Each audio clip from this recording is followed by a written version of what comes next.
Welcome back, mystery lovers. Today's case is going to keep you on the edge of your seat. The case of the Harvey family. Brian Taba Harvey, 49, was a local icon who rose to fame in the 1980s as the lead singer and songwriter of the indie band House of Freaks. Although he and his musical partner Johnny Hott went their separate ways professionally in the 1990s, they remained close friends. A dedicated musician, Brian performed on stage for the final time on New Year's Eve, unaware that it would be the last night of his life. On the other hand, Catherine Gravinsky, 39, found success as co-owner of World of Mirth, a popular toy store in Richmond's Carytown district. She was an artist who pursued various endeavors, including painting sets for community theater, working as a pastry chef, and waitressing.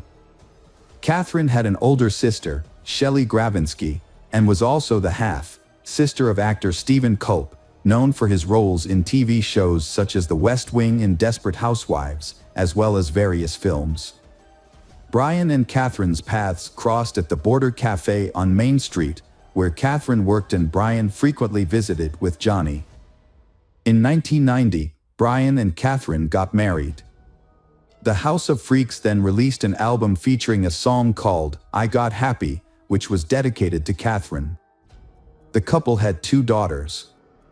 Their first daughter, Stella, was born in 1996. After becoming a father, Brian realized that having children helped him find meaning in life and the importance of keeping hope for his children's future. Their second daughter, Ruby, was born in 2001. While working in the computer department of the Henrico County school system, Brian continued to pursue his passion for music. Meanwhile, Catherine started her own business, opening a unique toy and gift store called World of Mirth in the Carytown neighborhood. The store was designed to be a welcoming space for parents and children to spend time together, and children are free to play with the available toys. Brian Harvey's family lives in a quiet, quaint neighborhood south of Richmond. Their 2-story red brick house was surrounded by large trees, porch swings, and ivy-covered gardens. They had a cozy family room in the basement. The family was well respected and loved in the community, and it seemed no one had any ill will towards them. On New Year's Day, 2006, Brian, his wife Catherine, and their 2 daughters, Stella and Ruby, were preparing for a busy day. They were hosting a barbecue lunch for friends and family, a tradition they enjoyed every year on this day. They woke up early to get everything ready. That Sunday morning, Brian went outside to collect the newspaper, absorbed in the front page news. He didn't lock the door when he came back in, which wasn't unusual for them, especially on party days when friends would be arriving. The neighborhood was considered safe, so they didn't think much of it. However, on that day, Brian was unaware that some criminals were secretly lurking nearby. Catherine was busy in the kitchen, preparing cookies for the guests who were expected to arrive soon. Suddenly, she heard voices coming from the living room and thought that some guests had arrived early. But when she went to check, she was shocked to see 2 strangers instead of familiar faces. Later, Brian, Catherine, and their young daughter Ruby were ordered to go downstairs to the basement playroom. Stella, who had spent the night at a friend's house, had not yet arrived home. Once the family was in the small room, the intruders used electrical cords and packing tape to tie them up. The intruders told them that as long as they cooperated, no one would get hurt while they searched the house. Just as the intruders were starting to ransack the house, someone knocked on the front door at around 10 a.m.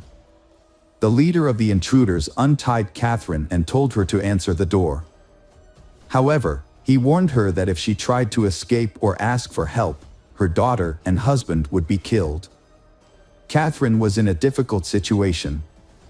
Stella was about to arrive, and if she answered the door, she would put her daughter in danger. On the other hand, if she didn't answer the door, the intruder might get angry and hurt her family. In the end, Catherine decided that it was best to cooperate, so she opened the door. Stella suddenly ran past Catherine and into the playroom, where the family usually spent a lot of time together. Catherine quickly intervened, stopping Stella's friend from following her.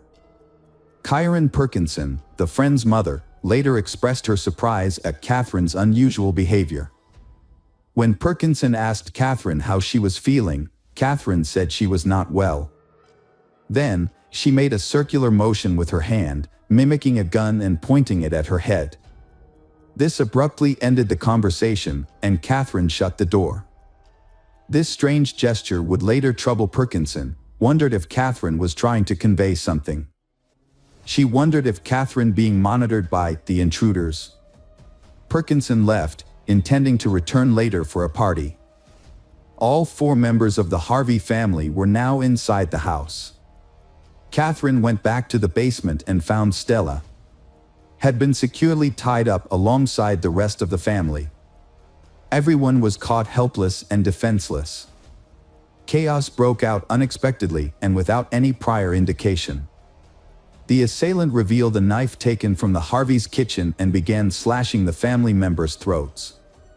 Angry that he had to wait so long for them to die, he ordered his accomplices to hit them hard on the head. However, the accomplice refused. The assailant then grabbed a claw hammer and ruthlessly struck the family members repeatedly until they stopped moving. After removing Catherine Harvey's wedding ring, the assailants set the room on fire using wine as an accelerant to conceal evidence of their crimes. As they escaped from the scene, they ate a plate of freshly baked cookies from the kitchen counter and stole a laptop, DVD player, and other items. They rushed out and entered the getaway vehicle parked outside, where a woman was waiting. She was related to one of the robbers and had been on lookout duty during the incident. They quickly departed, leaving the scene as quietly as they had arrived. Later that day, around 1:30 p.m., Johnny arrived at the celebratory gathering. Upon opening the front door, he was met with a thick cloud of smoke and a strong burning smell. Alarmed, he alerted the neighbors. They quickly called 911. Firefighters arrived at the scene and put out the fire. However, they soon discovered 4 bodies in the smoldering basement. Despite initial appearances, investigators determined that the fire did not cause the deaths. Instead, they found evidence of a more sinister cause. The investigation was now treating the incident as a murder case. The scene was so heartbreaking that it left even the police and medical staff, who were accustomed to dealing with traumatic situations, utterly stunned and shocked. Some were even seen crying openly. The discovery that parents were made to watch their children being brutally killed, and that children were also forced to witness the brutal deaths of their parents, was especially devastating. Autopsies revealed that Brian and Catherine died from blunt force trauma to the head. Stella's death was caused by a combination of blunt force trauma and smoke inhalation, suggesting she was still alive when the fire started. Ruby's cause of death was stab wounds to the neck and back, resulting in her death. The authorities immediately launched an investigation into the murders, but they had little evidence to work with. To gather more information, they appealed to the public for assistance. This approach proved successful when, on January 6, a woman named Latoya P.Y. contacted the police, requesting a welfare check on her friend, 21 years old Ashley Basil Tucker. Latoya expressed concerns that Ashley's boyfriend, 29 years old Reed Joseph Dandridge, and his uncle, 29 years old Ricky Javon Gray, were involved in the Harvey family's murder. Gray, who was slightly younger than his nephew by a few months, was reportedly the one in charge. The investigation took a significant turn when Latoya revealed that the 2 men had hidden evidence of their crimes at her residence. She disclosed that Gray and Dandridge had recently visited her home with a laptop that had an image of the Harvey family as its wallpaper. Given the extensive news coverage of the Harvey case, it was clear that the laptop belonged to the family. Latoya revealed information about the plan that Ashley, Gray and Dandridge had devised to rob Ashley's parents. According to the plan, Ashley would pretend to be a hostage, allowing Dandridge and Gray to extort money from the Persile Tucker, Ashley's stepfather. This would make Ashley appear innocent, even though LaToya knew about the plan and was offered a role in it. However, LaToya became suspicious of the group and declined to participate. Later, when LaToya asked Gray and Dandridge about Ashley's whereabouts, they gave a cryptic response, saying, "Ashley has gone bye-bye." This increased LaToya's concerns, and she contacted the police. The information she provided was crucial in helping investigators connect the dots. When investigators arrived at the residence where Ashley lived with her mother, Mary Baskerville Tucker, and stepfather, Persile Tucker, they found a gruesome scene. Inside the home, they discovered the lifeless bodies of all three victims, who had been subjected to a brutal and violent death, similar to the Harvey family. The victims were bound, gagged, and had their throats slit. Duct tape was wrapped tightly around their heads, causing additional suffering. Mary and Persile had deep neck lacerations, and Persile had a sock inserted into his throat. Ashley was found to have been suffocated with a plastic bag. The cause of death for all three victims was determined to be suffocation and torture. The police believed that the killer's primary motivation was a thrill-seeking desire, rather than any obvious personal benefit, so they worked together to catch them before they could hurt anyone else. Similar to the Harveys, Persile and Mary live a quiet life with no known enemies. Percy works as a forklift driver, while Mary works for a cleaning service company. Their peaceful life was shattered by their daughter's betrayal, leading to the tragic death of a couple enjoying their golden years. Investigators quickly discovered a crucial connection between the Harvey family's case and the Tucker family's case. Ashley was found wearing Catherine's wedding band, which had been missing and taken from Catherine. With this revelation, urgent action was necessary to apprehend Gray and Dandridge before they could inflict further harm. Authorities tracked Gray and Dandridge back to their home state of Pennsylvania and apprehended them in Philadelphia on January 7. Dandridge claimed that Gray planned the murders and he just followed orders. When faced with these accusations, Gray provided explicit and disturbing details of the two family massacres, explaining that financial gain was the primary motivation behind their actions.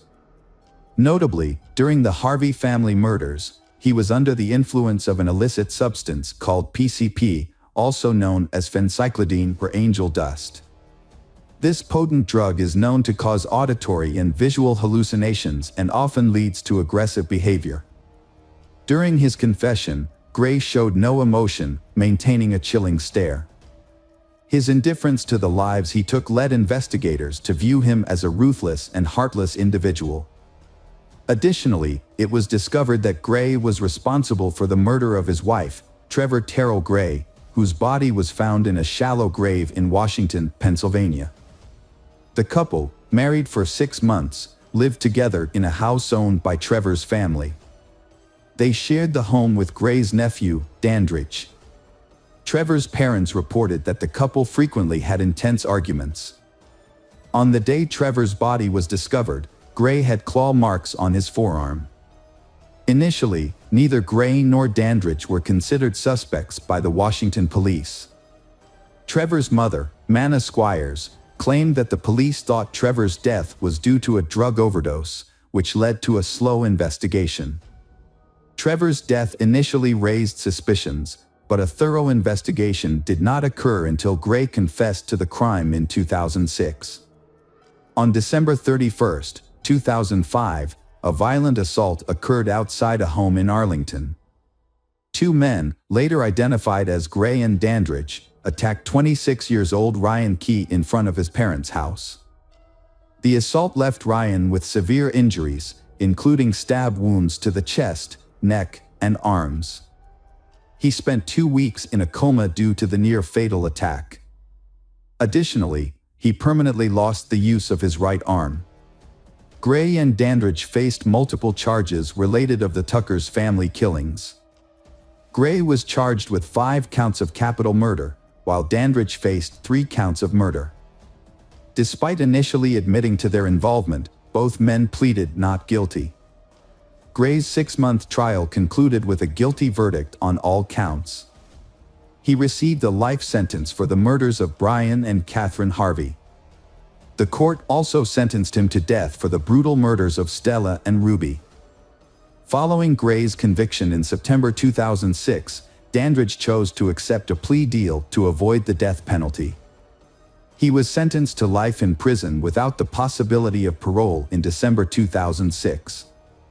Gray also faced charges in Culpeper County for the murder of Cheryl Warner, a 37-year-old mother of 3 who was found shot and hanged in her burning home. Gray pleaded not guilty, but the charge was later suspended due to conflicting evidence on June 4, 2008. Over the next 9 years, Gray's lawyers filed multiple appeals. They argued that Gray's traumatic childhood had affected his mental capacity. However, the Supreme Court rejected his case in 2016. As a result, Gray was scheduled to be executed on January 18, 2017. On the scheduled date, with all appeals exhausted, Gray was put to death by lethal injection at Greensville Correctional Center. Meanwhile, Dandridge remains in prison at Sussex 2 State Prison. The Harvey family's brutal murders sent shockwaves of horror and grief through the community. Over 1,400 people attended their memorial service, expressing condolences and sorrow outside Catherine's store. Flowers, dolls, and candles formed a poignant tribute along the curb outside the red brick house. The candles, lit by children, remained glowing for weeks. Catherine's brother Culp described the murders as a devastating blow that felt endless. He spoke about the pain of thinking about the family's final hours, saying that everyone was trying to move forward. Welcome back, detectives. Let's dive into another horrible case, the case of Luz Maria Lopez. Luz Maria Lopez was born on March 17, 1995, in San Cristobal Verapaz, a small town, to a modest family. She was the youngest of 2 children. Her parents, Al Morales and Brian, raised her along with her older brother, Omar. Luz Maria's early life was marked by a serious health scare. As an infant, she nearly died due to an intestinal obstruction and underwent a complex surgery. Although her doctors were uncertain about her chances of recovery, her mother's prayers and faith played a significant role in Luz Maria's survival. Fortunately, the surgery did not affect Luz Maria's development. She grew up to be a healthy and active child. During her school years, Luz Maria was a sporty. She was actively involved in gymnastics, athletics, and classical dance. She easily makes friends with everyone and got along with people from different backgrounds. Luz Maria excelled academically, particularly in the humanities. After completing her secondary education, Luz Maria decided to pursue higher education at a prestigious state university. She chose to study law and later specialized in criminalistics, a field that had always fascinated her. A fateful encounter took place when Luz Maria accompanied her mother to a car dealership in Coban, the capital of Alta Verapaz. The occasion was her older brother's 25th birthday, and the family wanted to surprise him with a motorcycle he had always desired. Inside the dealership, they were warmly greeted by a courteous and attentive young sales consultant named Jorge, who showcased the available models, offering some advice. Although Luz Maria and her mother have already chosen a model, but they want to consider and discuss it with her father before making a decision to buy it. As they left, they took a business card from the dealership and Luz Maria left her phone number for further communication. Shortly after, she received a call from Jorge himself, but instead of discussing the potential purchase, the conversation turned to a more personal subject. Over the following days, Jorge contacted Luz Maria several times, gradually building up the courage to invite her to meet at a coffee shop. Jorge was clearly smitten with Luz Maria, the beautiful, sultry brunette, but he didn't know how to approach her. Luckily, Luz Maria also liked Jorge, and when he asked to meet, she happily agreed. Although Luz Maria was a year younger, their small age difference wasn't an issue. They fell deeply in love, both believing it was love at first sight, and that a long, happy life was ahead. A few short months into their relationship, they decided to live together, despite parental objections. They had a small, private wedding, attended only by close friends and family. However, their special day almost got derailed due to a mishap at the banquet venue. They had to cough up extra cash to save the celebration, which wedding ultimately took place on schedule. Jorge was born in 1996 in Santa Catalina Latina, a town in central Guatemala.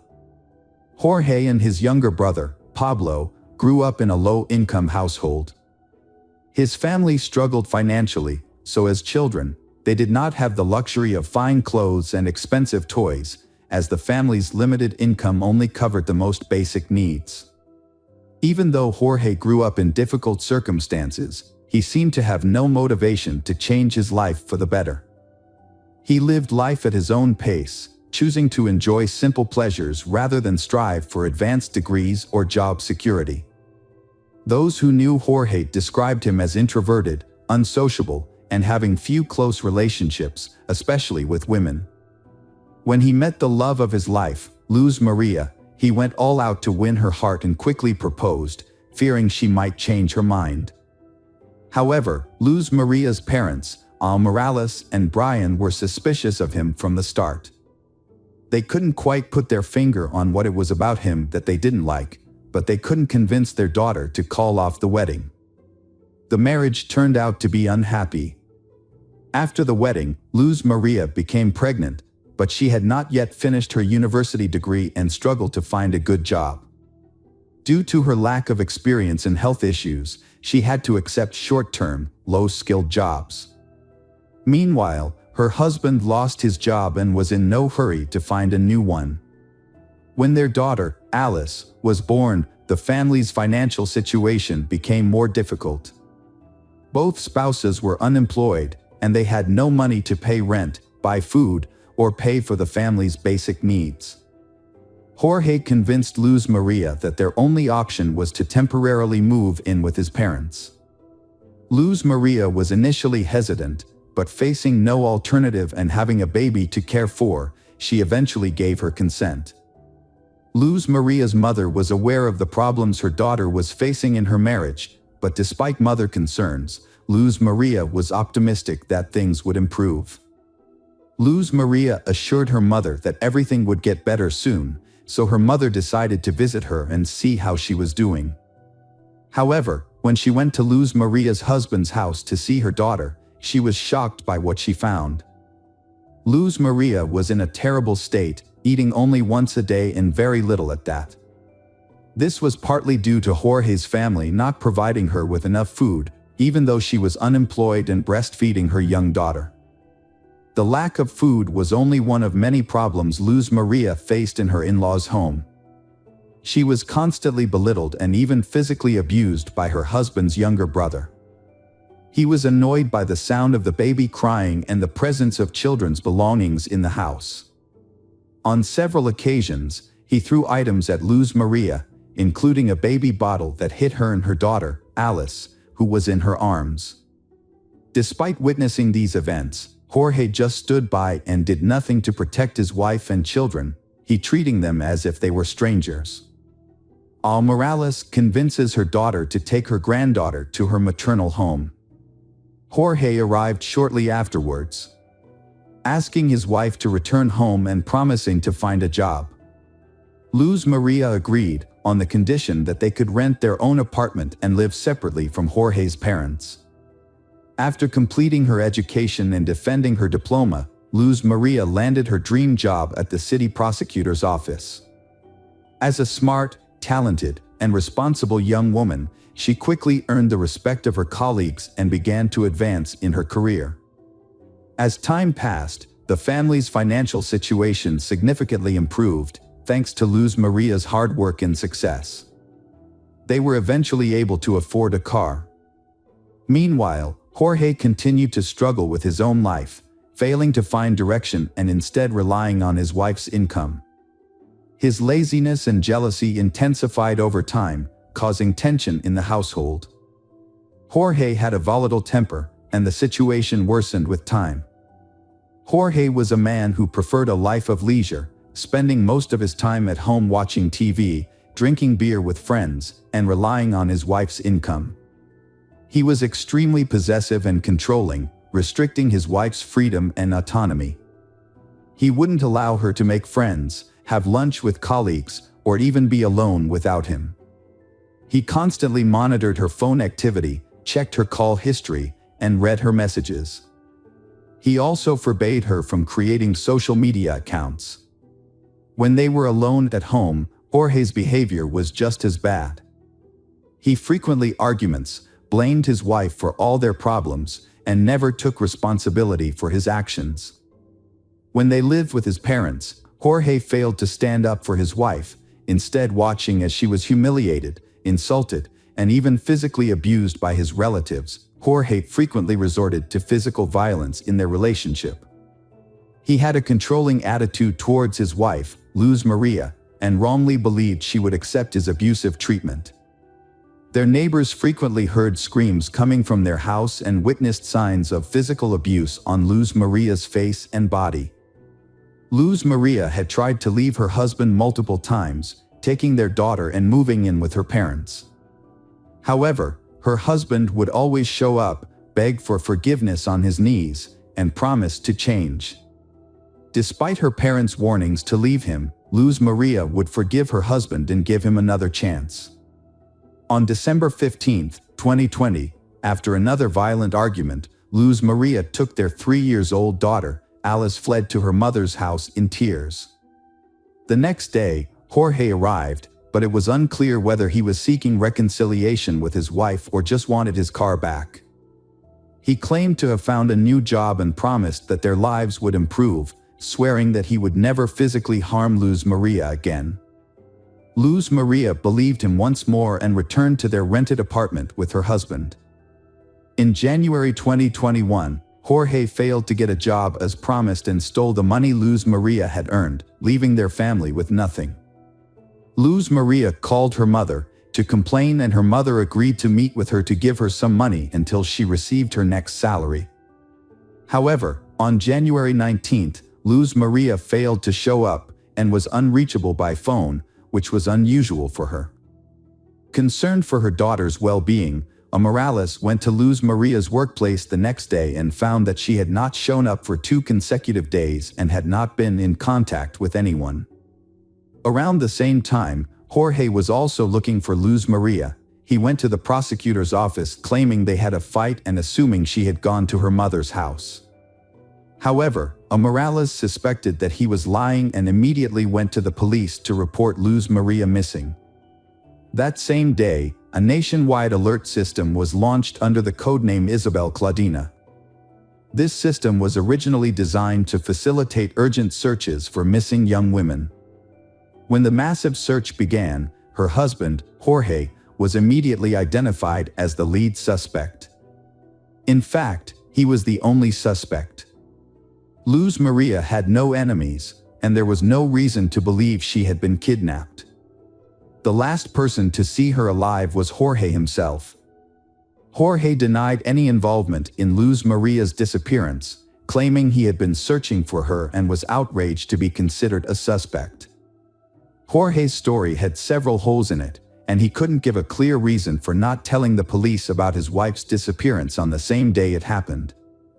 If Jorge thought Luz Maria was at her mother's house, it wasn't clear why he didn't call or visit her there. On January 22nd, municipal workers stumbled upon the body of Luz Maria Lopez while responding to a clogged storm drain near the road. When they lifted the grate, they found a large plastic bag containing charred human remains. The workers immediately reported the discovery to the police, suspected that the body might be that of Luz Maria. Forensic experts confirmed that the remains belonged to she, and Luz Maria's parents and brother identified the body despite its severe disfigurement from fire. Notably, the body was found on the same street as the prosecutor's office where Luz Maria worked. Despite the body's severe burns, pathologists determined that Luz Maria had been severely beaten and died from asphyxia. Evidence of internal hemorrhages, fractures sustained while she was still alive, and caked blood in her nose and mouth supported this conclusion. Deep marks on her neck also indicated strangulation. At the time of the discovery of the body, no new suspects had emerged. Luz Maria's parents were convinced that their son-in-law, Jorge, was responsible for the brutal murder of their daughter.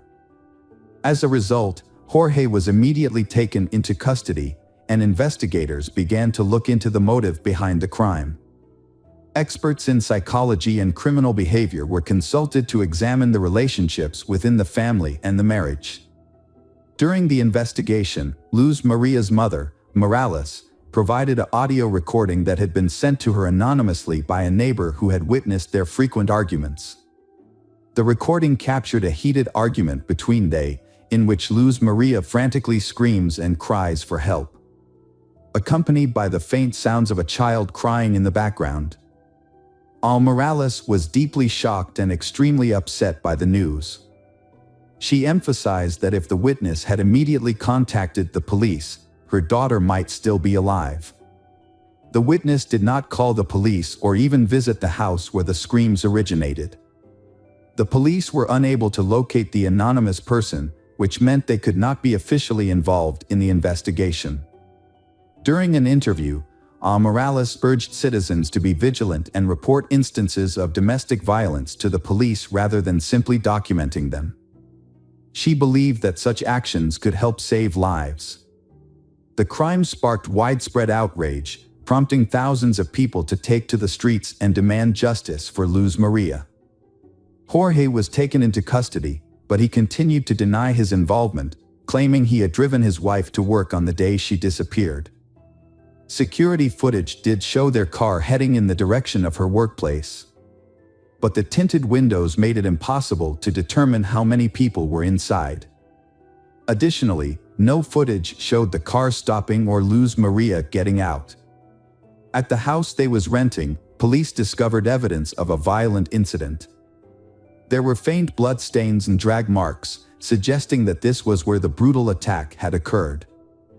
Further evidence was discovered in the trunk of the family car, where microscopic fragments of burnt human flesh were found.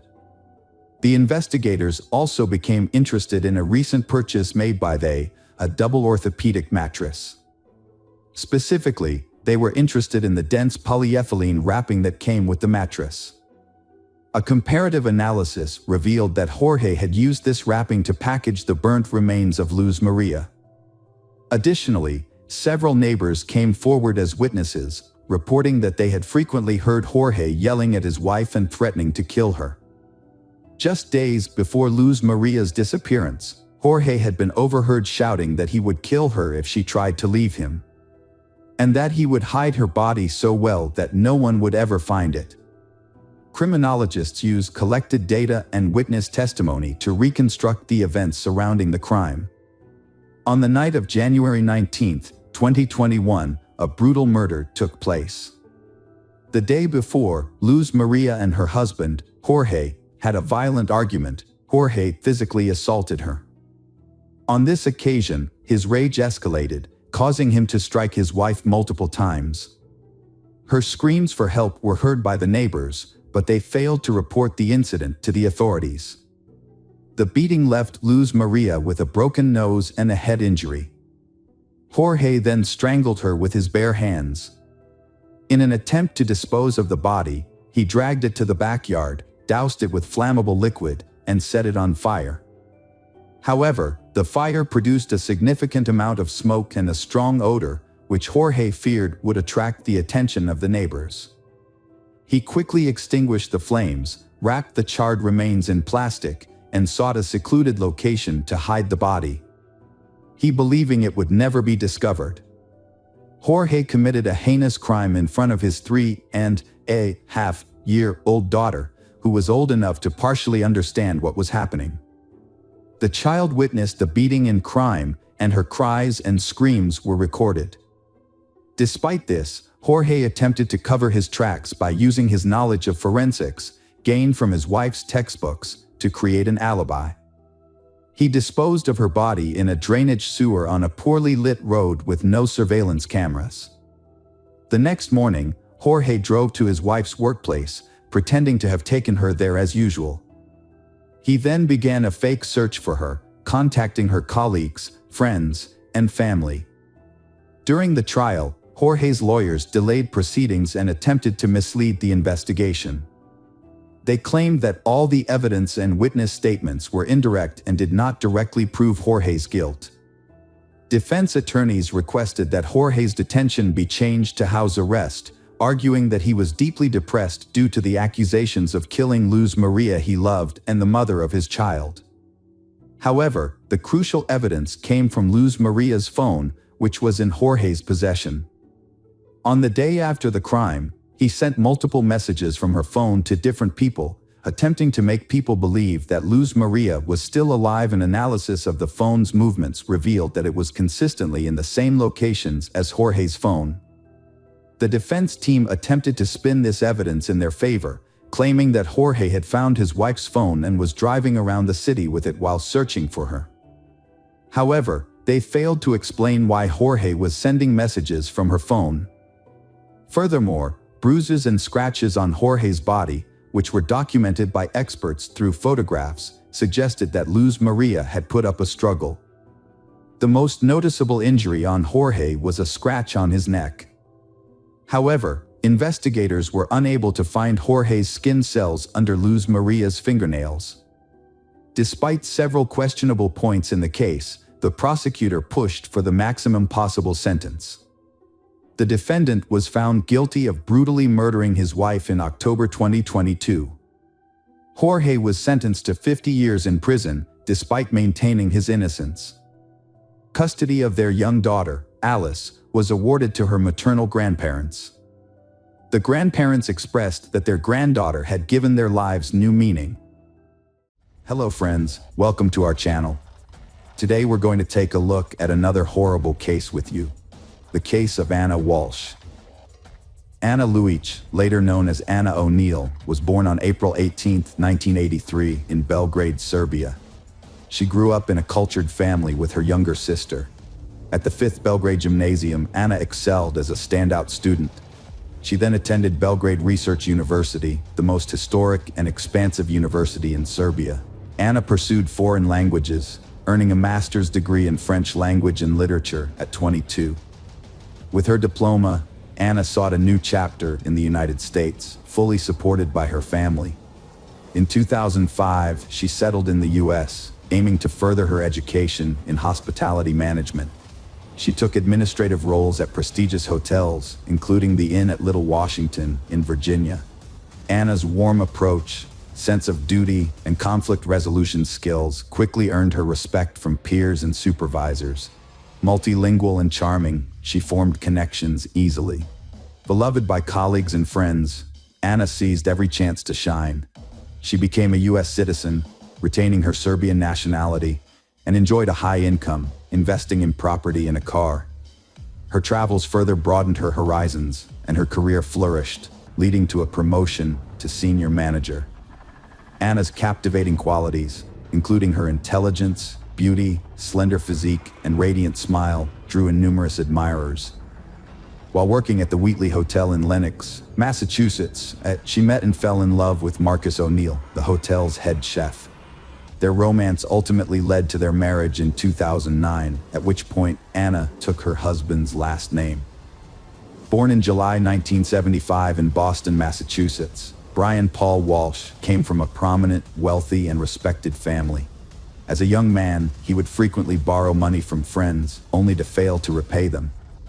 During his college years, he would invite friends to dine at upscale restaurants, then use various tactics to manipulate others into covering his share of the bill. Brian was estranged from his father, Dr. Thomas Walsh, for many years until the elder's death in 2018. The estrangement dated back to when Brian fraudulently withdrew nearly $1 million from his father's personal account and disappeared with the money. Despite this, Dr. Walsh chose not to report the incident to the police and instead tried to persuade Brian to return the money voluntarily. However, when Brian refused, Dr. Walsh cut off all communication with him. By the time of the theft, Brian's parents had already divorced, and his father had started a new family. In response to Brian's actions, Dr. Walsh decided to remove him from his life and will. After Dr. Walsh's passing, Brian reappeared and filed a lawsuit claiming that the will was forged by the doctor's widow and younger children to deny him his rightful inheritance. However, Brian was unable to prove his claims and received no part of the estate. Those who knew Brian described him as greedy, malevolent, and cruel, with a tendency towards violence and a lack of emotional control. He often relied on force to achieve his goals and became dangerous during bouts of anger. In the late 2000s, Brian received treatment in a psychiatric clinic to address his rage issues, during which he was officially diagnosed with sociopathy. Brian and Anna first met in 2014 when Anna was working as a senior reservation manager at the Wheatle Hotel in Massachusetts. At the time, she was married to Marcus O'Neill, who was also employed at the hotel. Brian, who was a guest at the hotel, was immediately drawn to Anna's charm. Despite knowing she was already married, Brian continued to show her increasing attention, which eventually became insistent. Used to getting his way, Brian persisted in pursuing Anna, even after she rejected him. He managed to get her phone number and home address, where she lived with her husband, and began to harass them relentlessly. In 2015, the Anna were forced to seek police protection from Brian's constant harassment, which continued day and night. Brian would show up at Anna's workplace, call her at home, and send her messages, demanding she leave her husband for him. The situation took a dark turn when Brian threatened to harm Anna and her husband if she didn't comply with his demands. What triggered Anna's change of heart remains unclear, but a year after seeking police protection, she unexpectedly divorced her husband. Months later, Brian became her second husband.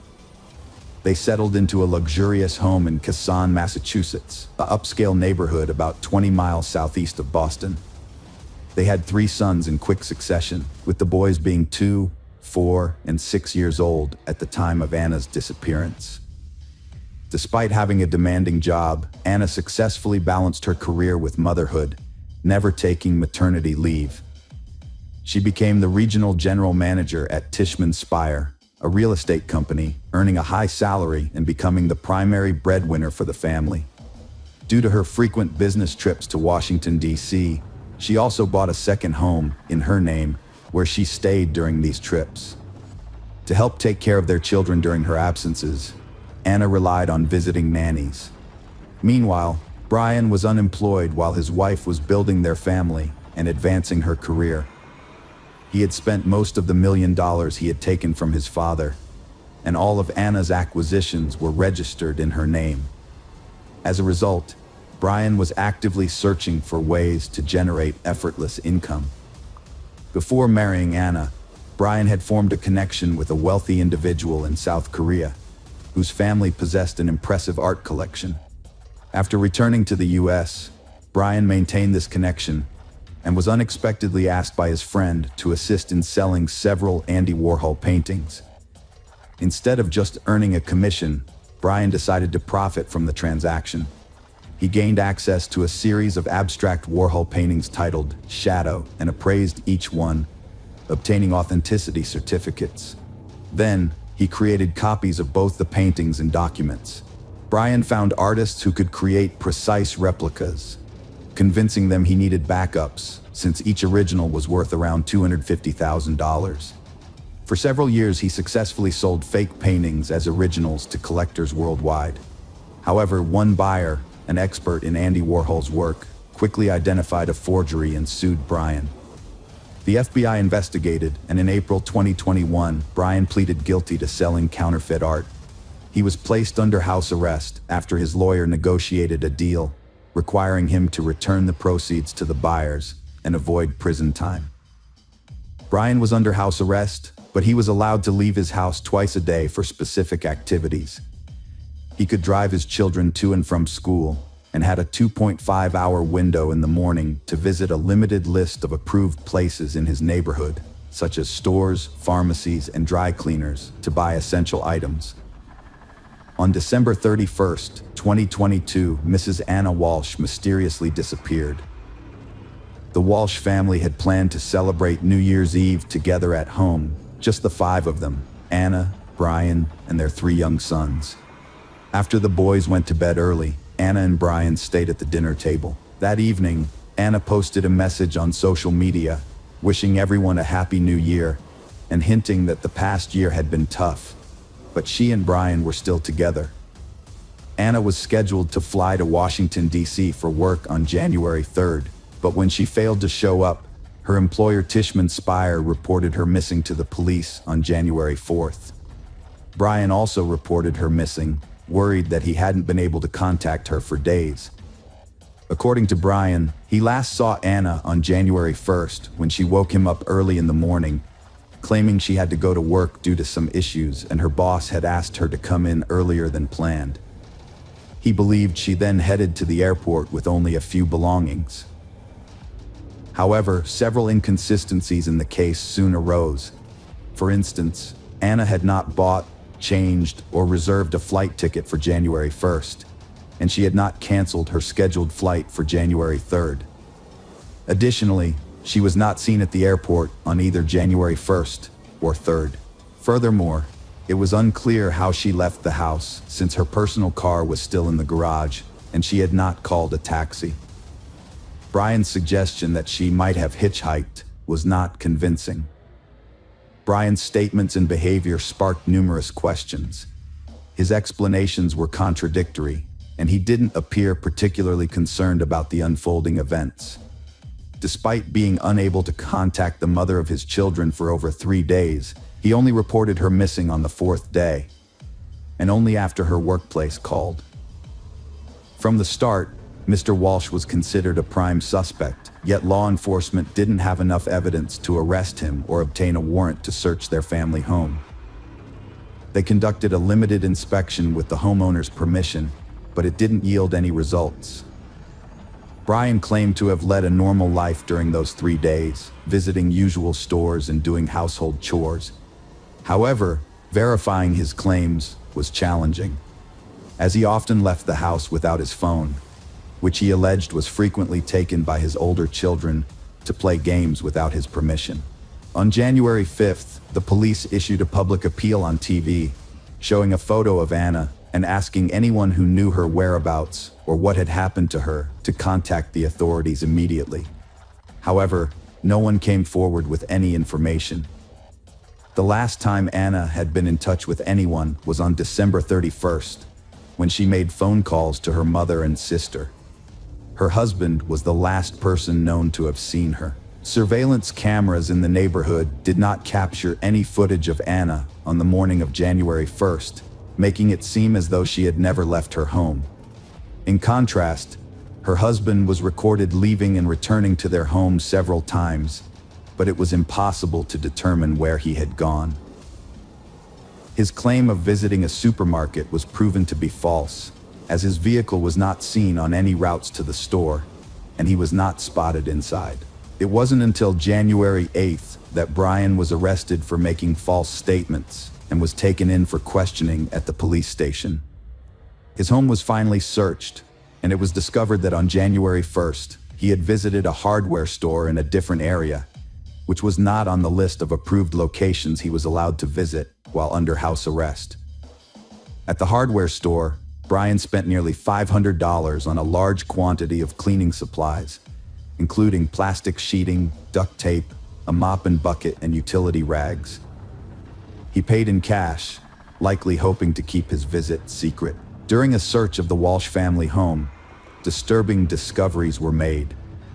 Although the house appeared normal at first, with no signs of struggle or bloodstains, the basement told a different story. Law enforcement officers found smeared bloodstains everywhere, along with a bloodied knife and saw wrapped in towels, hidden among the clutter. Brian had previously admitted to visiting his mother's home on January 3rd, claiming he needed to help her with household tasks due to her poor health. However, after the grim discoveries in the basement, Police suspected that Walsh may have disposed of evidence or parts of his deceased wife's body on his way there.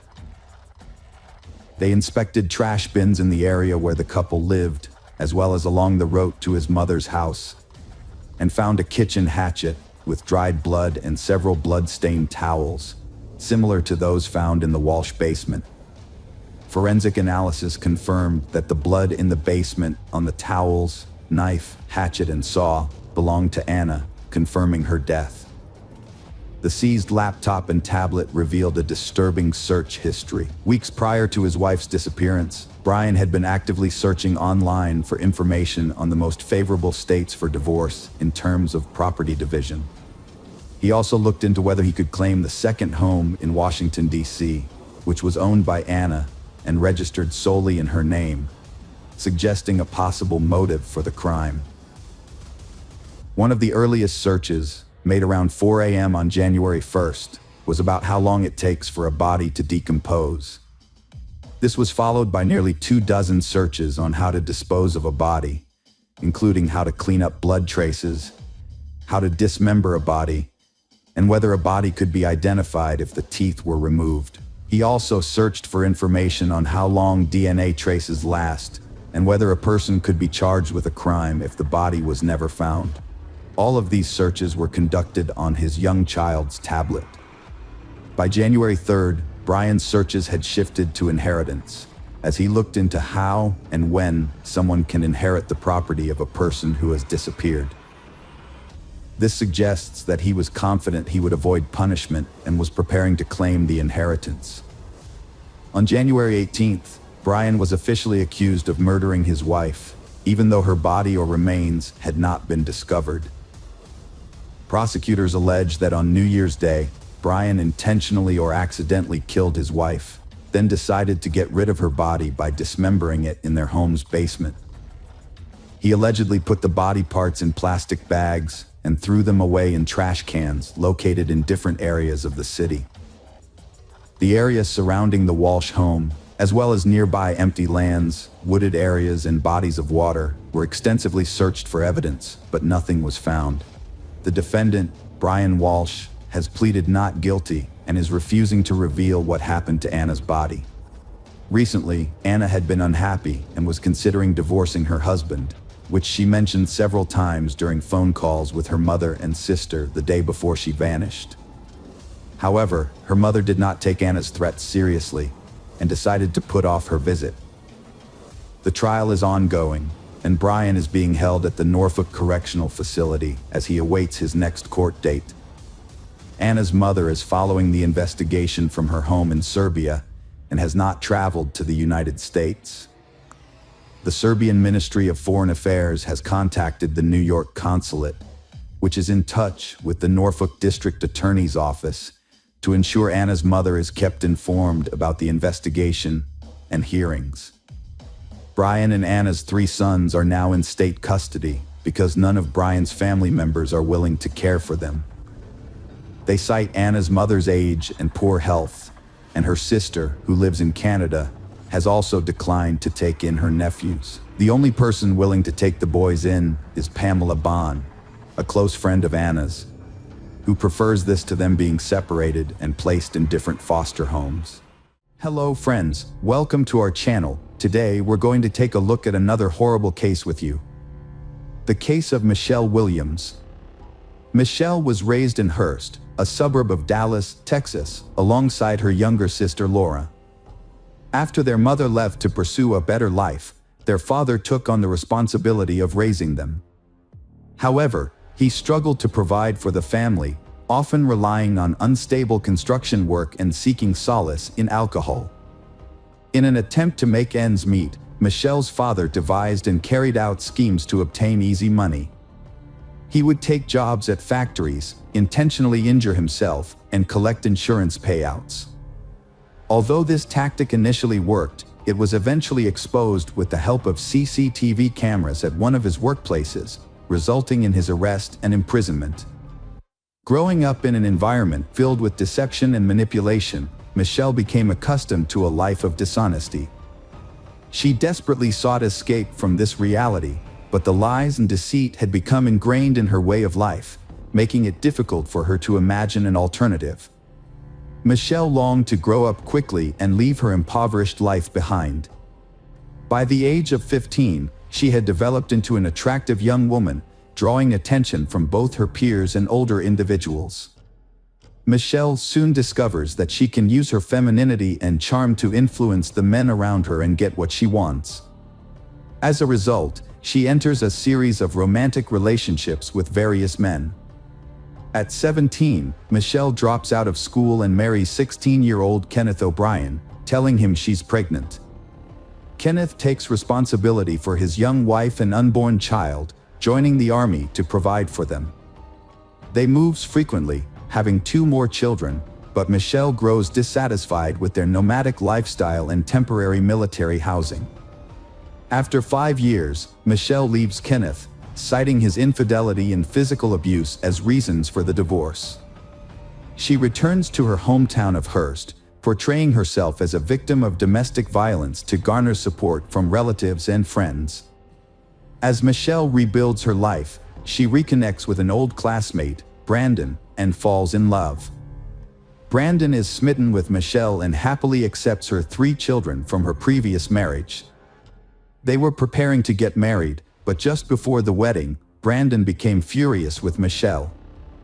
He discovered that she had not finalized her divorce from her first husband. Michelle had been afraid to discuss the divorce with her ex-husband due to his abusive behavior, and as a result, she hadn't sent the necessary documents. With the help of a lawyer, they quickly resolved the issue, and they was able to get married in 1994.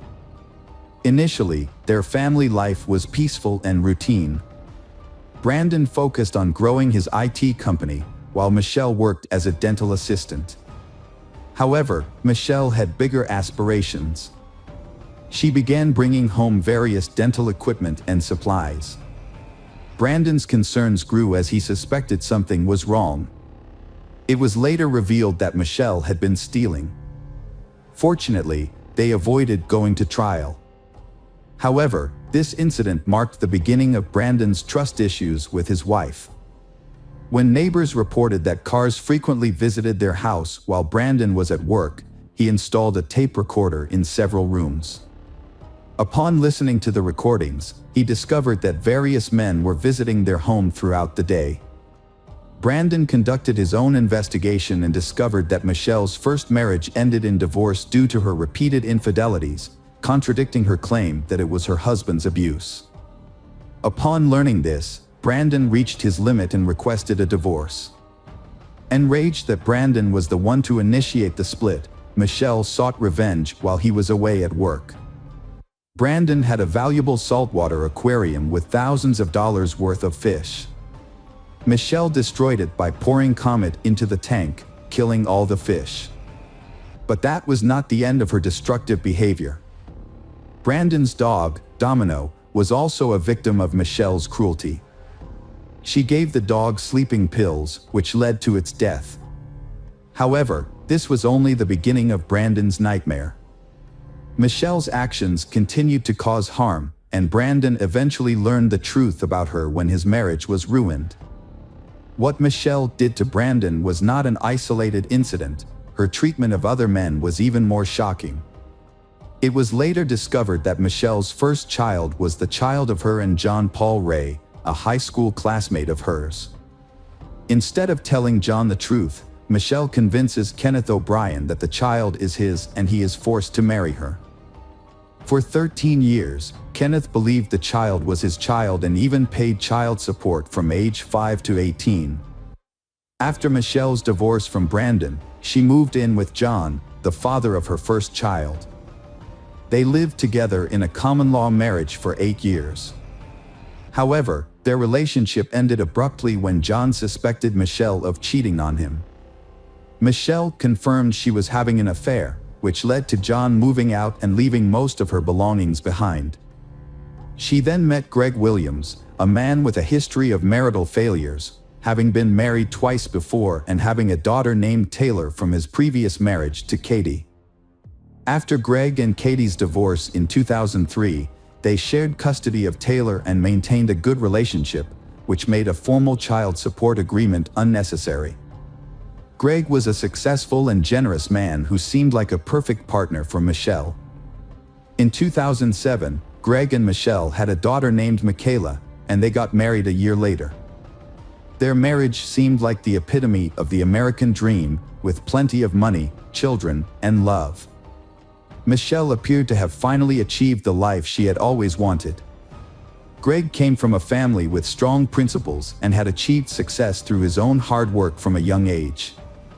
He was a sports enthusiast and a black belt in martial arts. Both Greg and Michelle owned guns, which they kept in their home in Keller.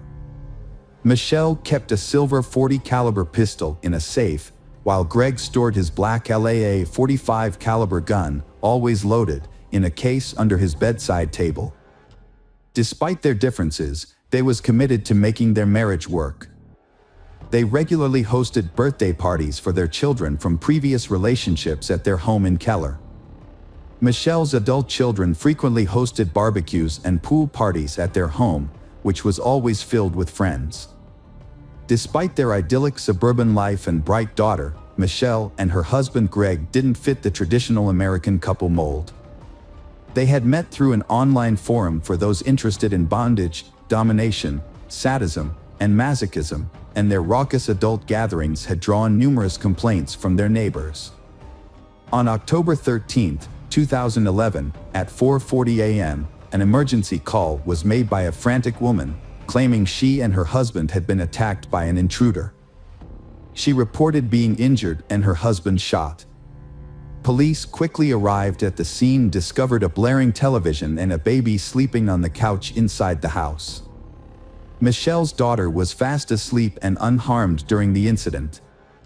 However, Michelle's behavior raised suspicions among the police officers who arrived at the scene. Despite claiming to have just experienced a burglary and assault, Michelle appeared remarkably calm and composed. Her hair was styled, and she was fully dressed, which seemed inconsistent with her story. The police soon cordoned off the entire gated community and thoroughly searched the home. As the investigation progressed, Michelle was taken to the Keller Township Police Station for further questioning. Over several hours of interrogation, her account of the events began to unravel. Michelle initially claimed that an intruder, dressed in black, had struck her on the head with a wrench. She alleged that she fell to the ground but remained conscious and heard a gunshot. According to her, the intruder then fled through the back door. However, the evidence at the scene contradicted her story. Greg Williams, the victim, was found shot in the head while lying in bed. A .45 caliber handgun and a wrench were discovered near the back door, but the circumstances suggested that Michelle's account was not entirely credible. The investigation found no fingerprints on the weapons and no signs of forced entry. The family's valuables, including a large sum of cash, were left untouched.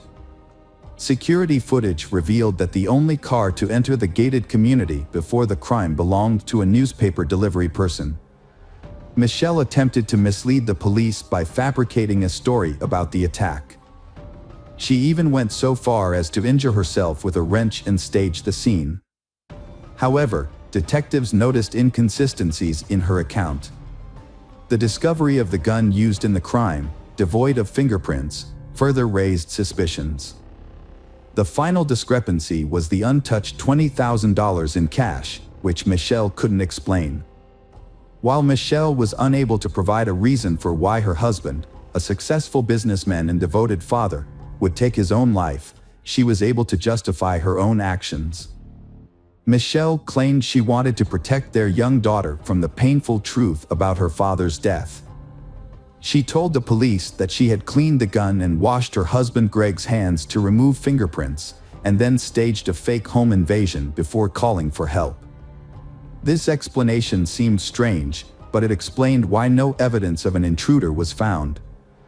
Michelle also admitted to using bleach to clean up the crime scene and hitting herself in the face with a wrench to make the attack look more believable.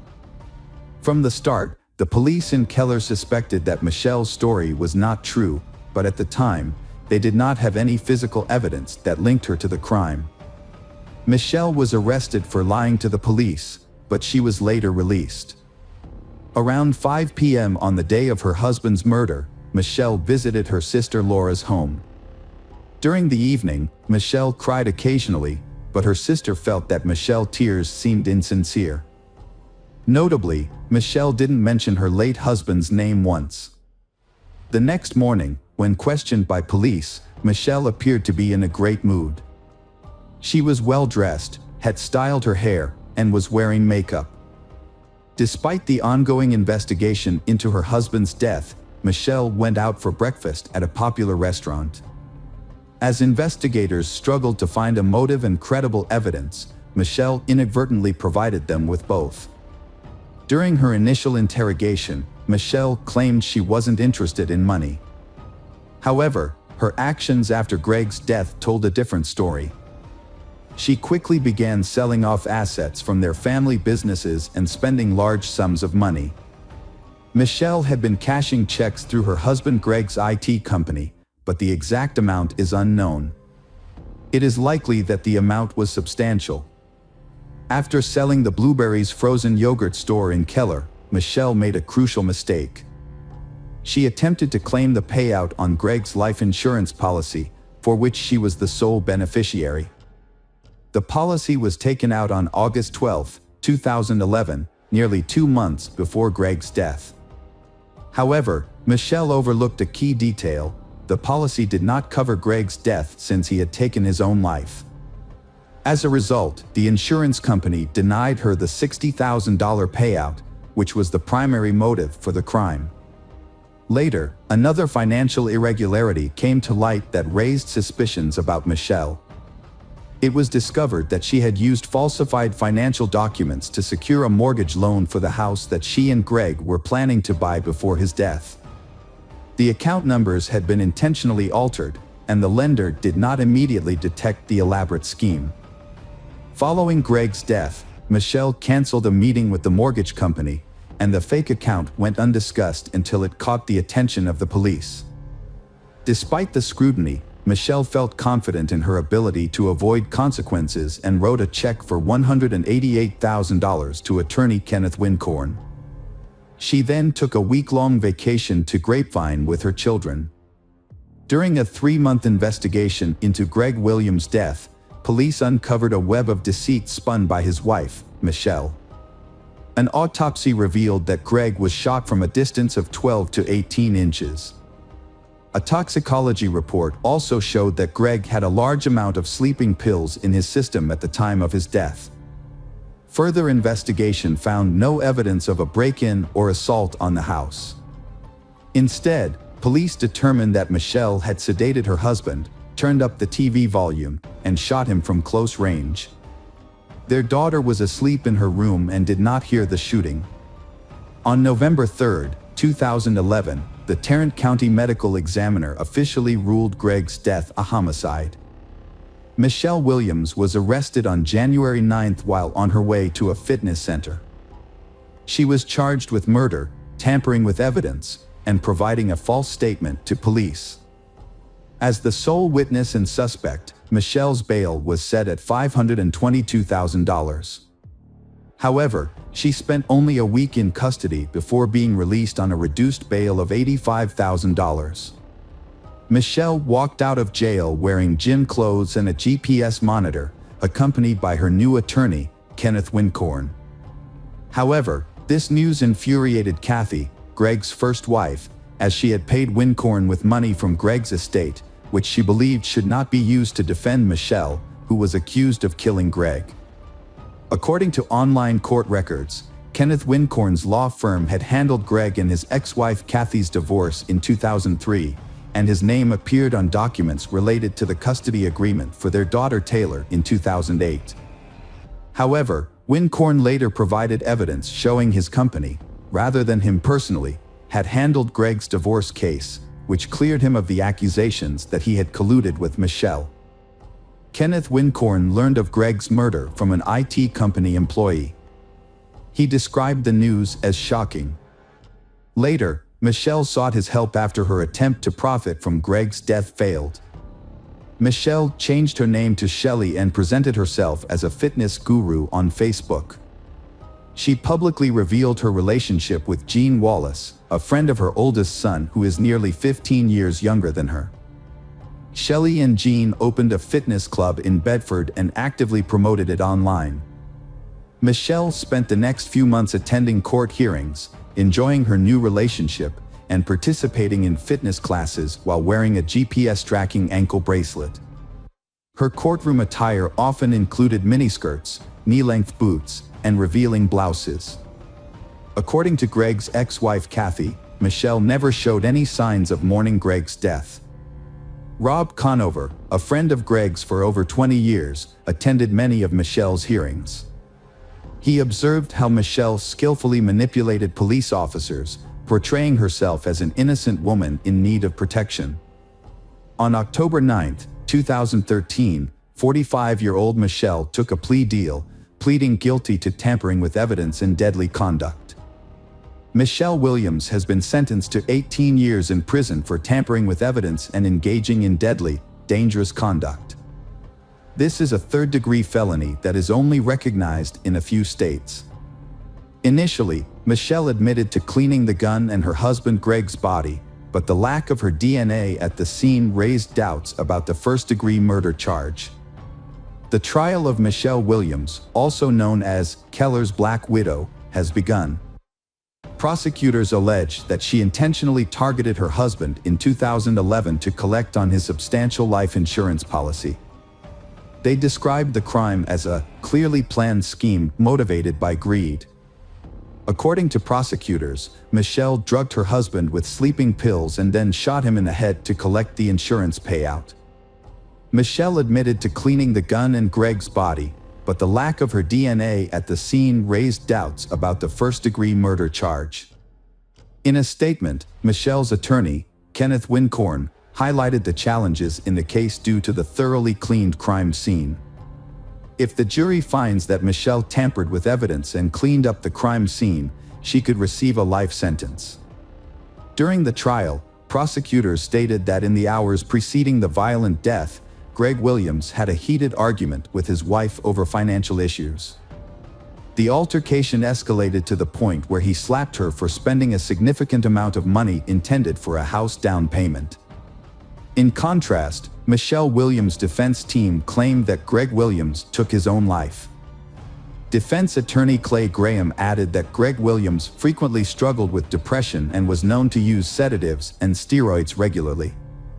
Michelle Williams' husband, Greg, was found dead with a self-inflicted gunshot wound. Michelle stated that she attempted to cover up the incident to shield her 4-year-old daughter from the truth. Throughout the court hearings, Michelle maintained a composed appearance but showed some emotional response when presented with photographs of her deceased husband.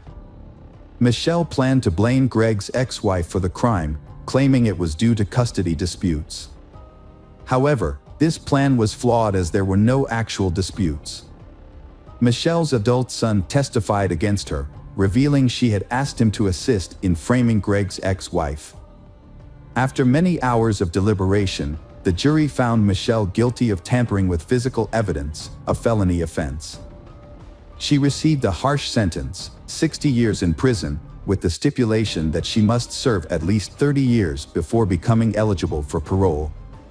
Michelle has not expressed remorse for her actions and continues to evade full responsibility for her crimes. She is currently serving her time at Mountain View Prison in Gatesville, Texas. Hello friends, welcome to our channel. Today we're going to take a look at another horrible case with you, the case of Nancy Paula Reyes. Nancy Paula Reyes Gores was born on April 13, 1991, in the small village of Granados in Guatemala. She grew up in a poor family with 4 siblings. Her parents, Jorge and Pren Gorzi, worked hard to provide for their children's education, hoping they could have a better life. Nancy attended school and later enrolled in the university in Villanueva, where she studied business administration and document management. She was an exceptionally diligent student who earned top academic accolades. Despite her academic success, she struggled to find a promising career. During her studies, she worked as a cashier in a supermarket and was later promoted to administrator, but her career advancement stopped there. During her university years, Nancy was in a relationship with a young man and had 2 daughters. However, the relationship didn't work out, and they separated. The father did not financially support his children. Nancy continued to live with her parents, working at a supermarket, but saw no future prospects. With barely enough money for essentials, change was necessary.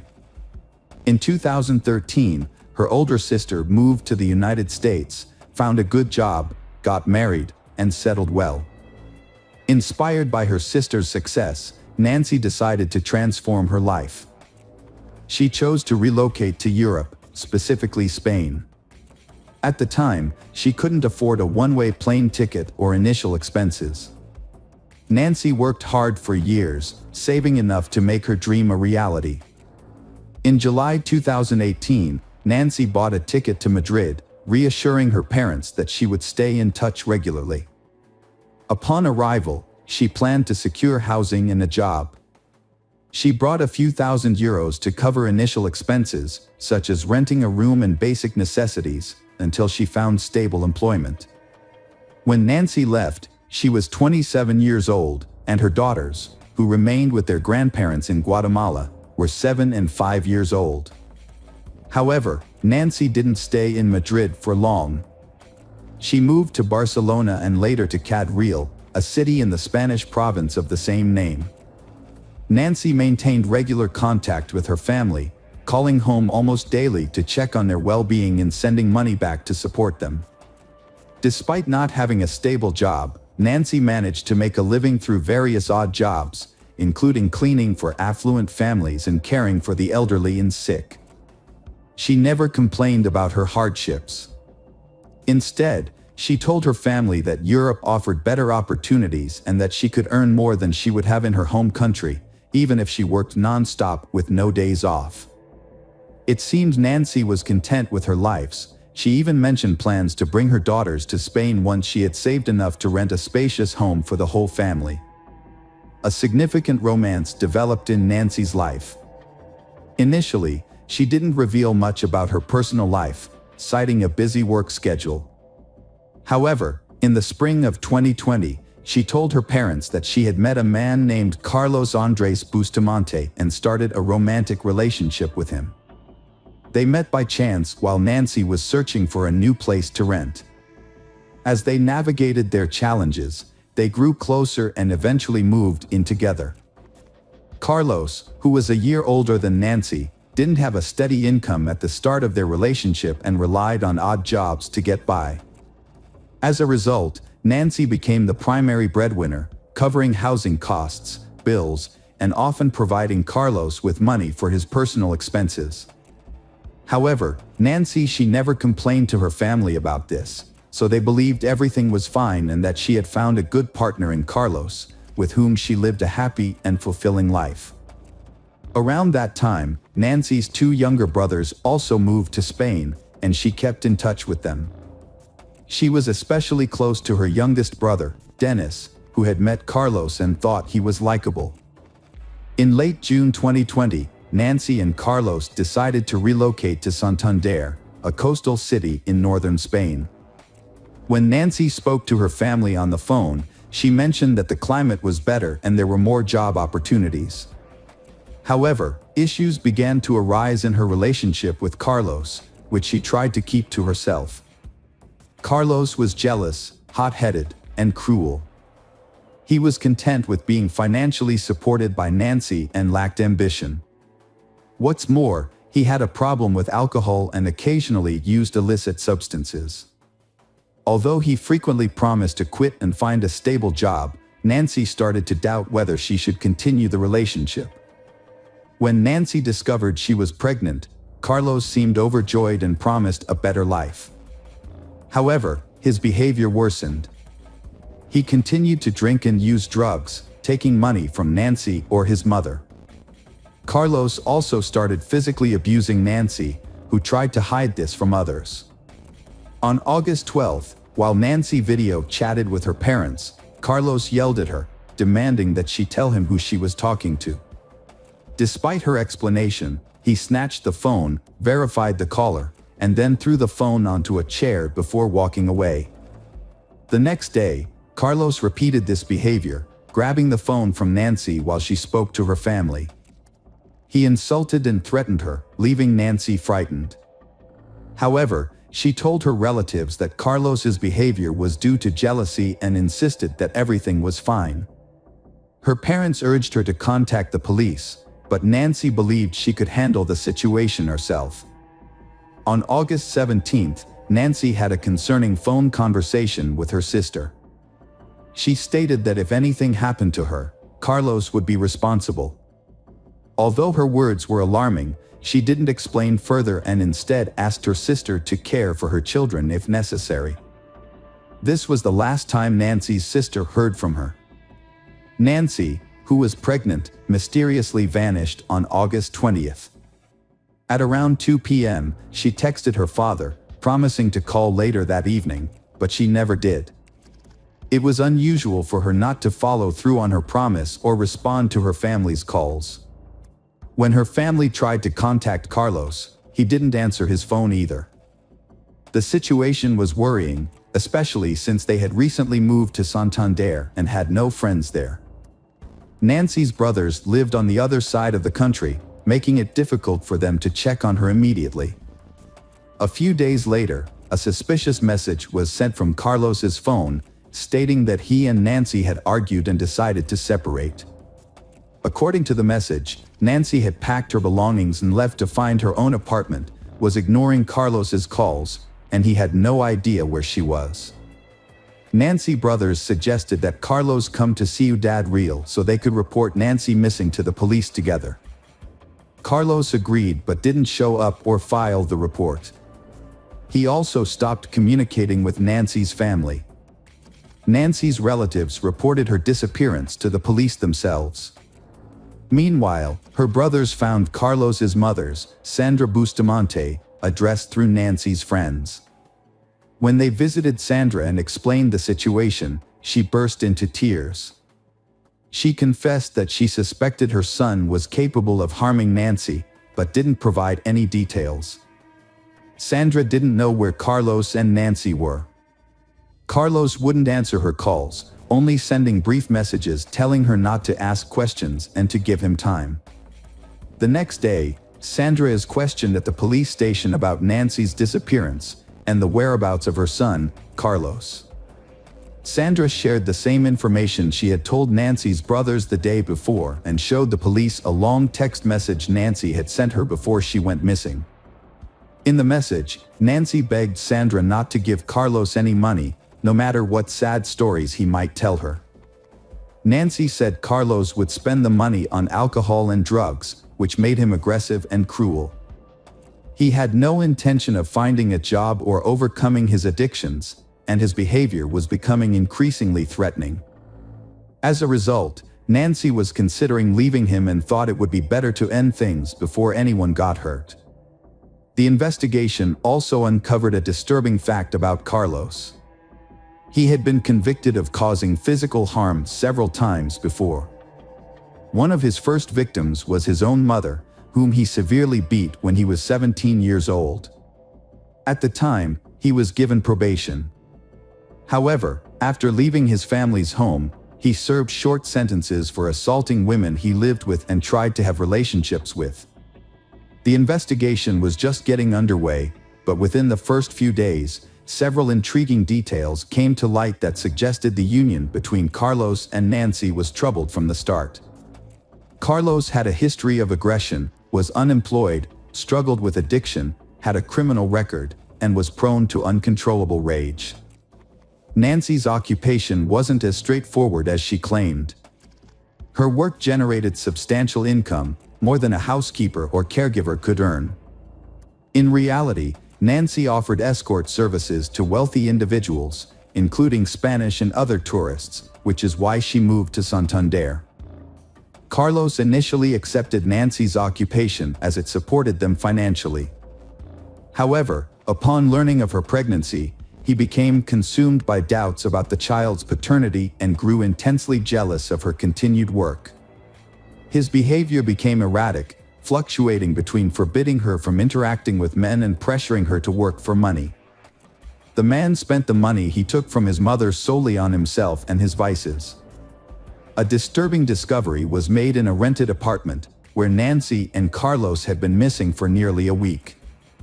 Although Carlos had been in contact, he only sent messages and didn't reveal his location. On August 26th, the police finally obtained a warrant to search their empty rental apartment in Santander, and what they found was shocking, leaving no doubt that Nancy was deceased. Blood was found throughout the apartment, with some attempts to clean it up. However, it was still visible in many areas. Further investigation revealed fragments of bones, hair, skin, and internal organs in the clogged drains of the bathroom and toilet. Forensic analysis confirmed that these remains belonged to the missing woman, Nancy. Although Nancy's body was not found in the apartment, evidence suggested that she had been brutally murdered and dismembered in the bathroom. Her remains were likely disposed of elsewhere. Carlos became the prime suspect in the case, but his whereabouts were unknown. A package for a small hatchet was found in the apartment with Carlos' clear fingerprints on it. Security footage from a local hardware store showed Carlos purchasing the hatchet, rubber gloves, and large trash bags on August 20th. He bought a small cart from an elderly vendor, who instantly recognized him from a photo. This led to his arrest and the start of a search for the body. The next day, Carlos went to a police station in Madrid. Trying to deflect suspicion from himself, he went to report Nancy missing but was immediately arrested as the main suspect in the gruesome crime.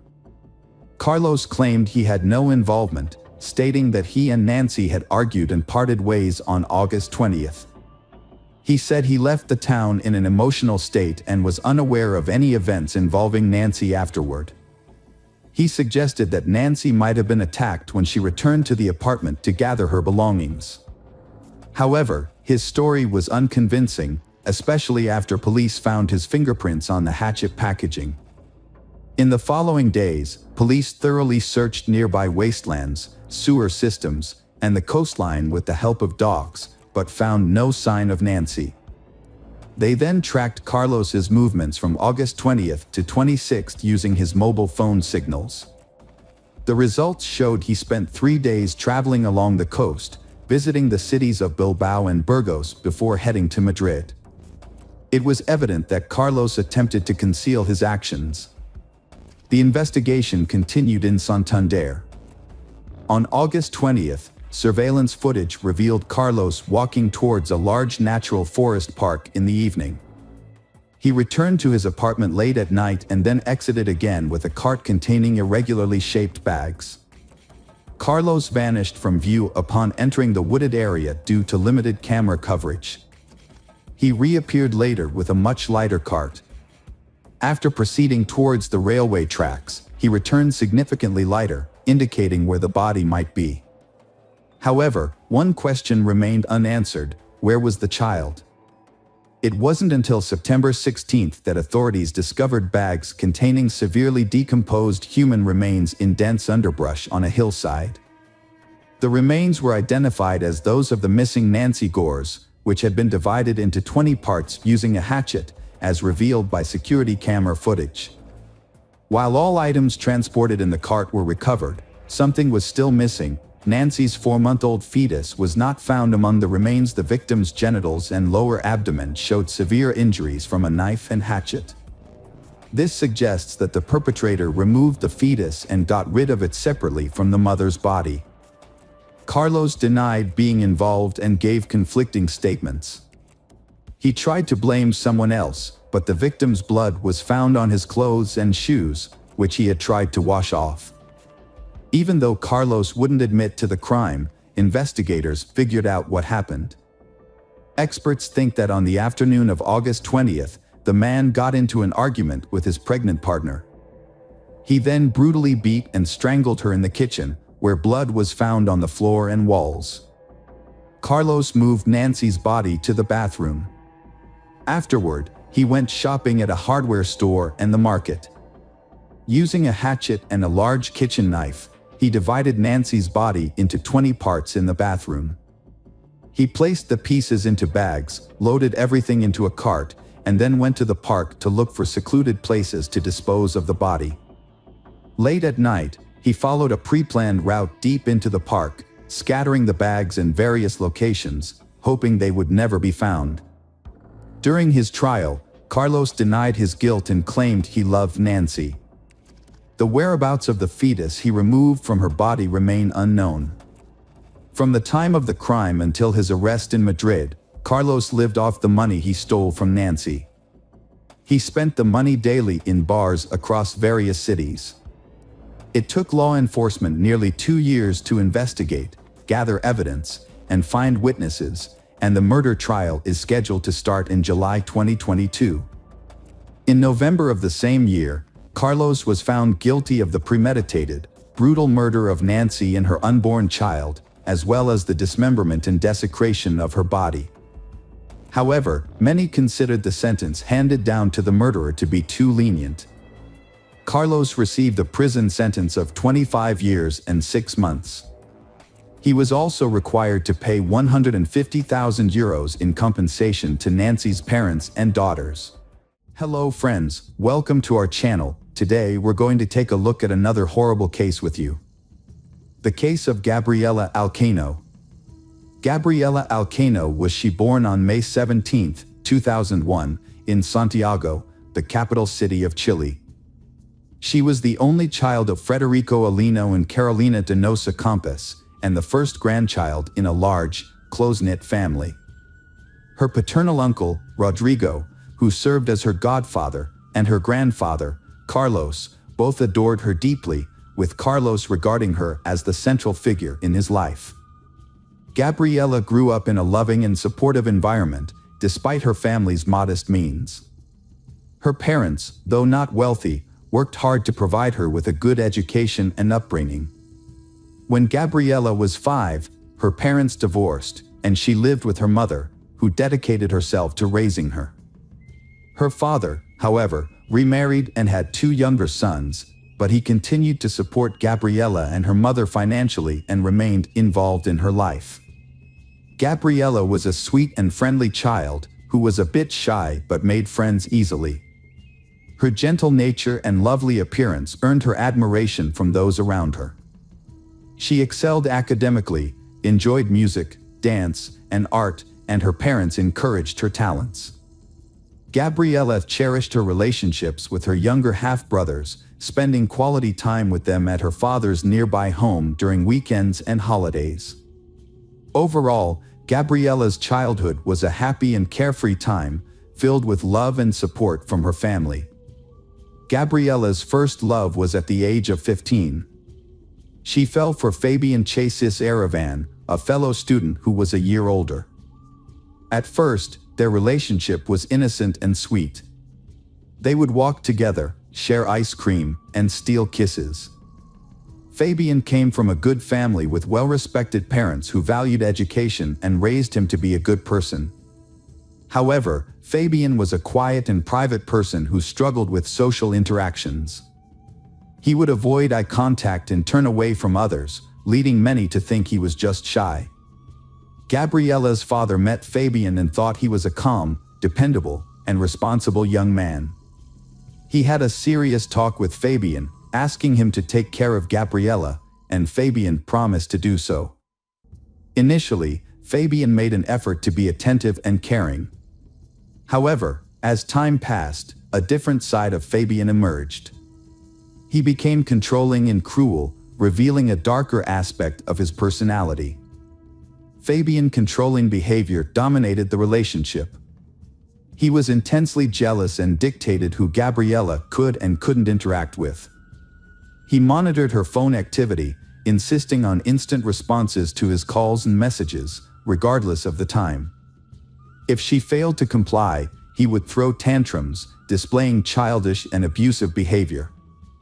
During the first 6 months of their relationship, Gabriela attempted to downplay Fabian's frequent outbursts of anger and jealousy, believing they would eventually subside. Blinded by her love for him, she tried to meet all his demands and held on to the hope that he would revert to the caring and gentle person she initially fell in love with. Fabian's behavior became increasingly irritable, volatile, and aggressive. He emotionally drained Gabriella, progressing from verbal abuse to physical mistreatment. He would slap her, pull her hair, or grab her hands, often leaving no visible marks. However, bruises would occasionally appear on her wrists and shoulders, evidence of Fabian's rough handling. Gabriella tried to hide her situation, but her loved ones noticed her depressed state and frequent tears. She was no longer her usual cheerful and outgoing self, instead withdrawing from friends and avoiding contact with people Fabian had forbidden her from seeing. Gabriella repeatedly tried to end her relationship with Fabian, but he would not let her go. Despite her efforts to break free, he would pressure her into getting back together.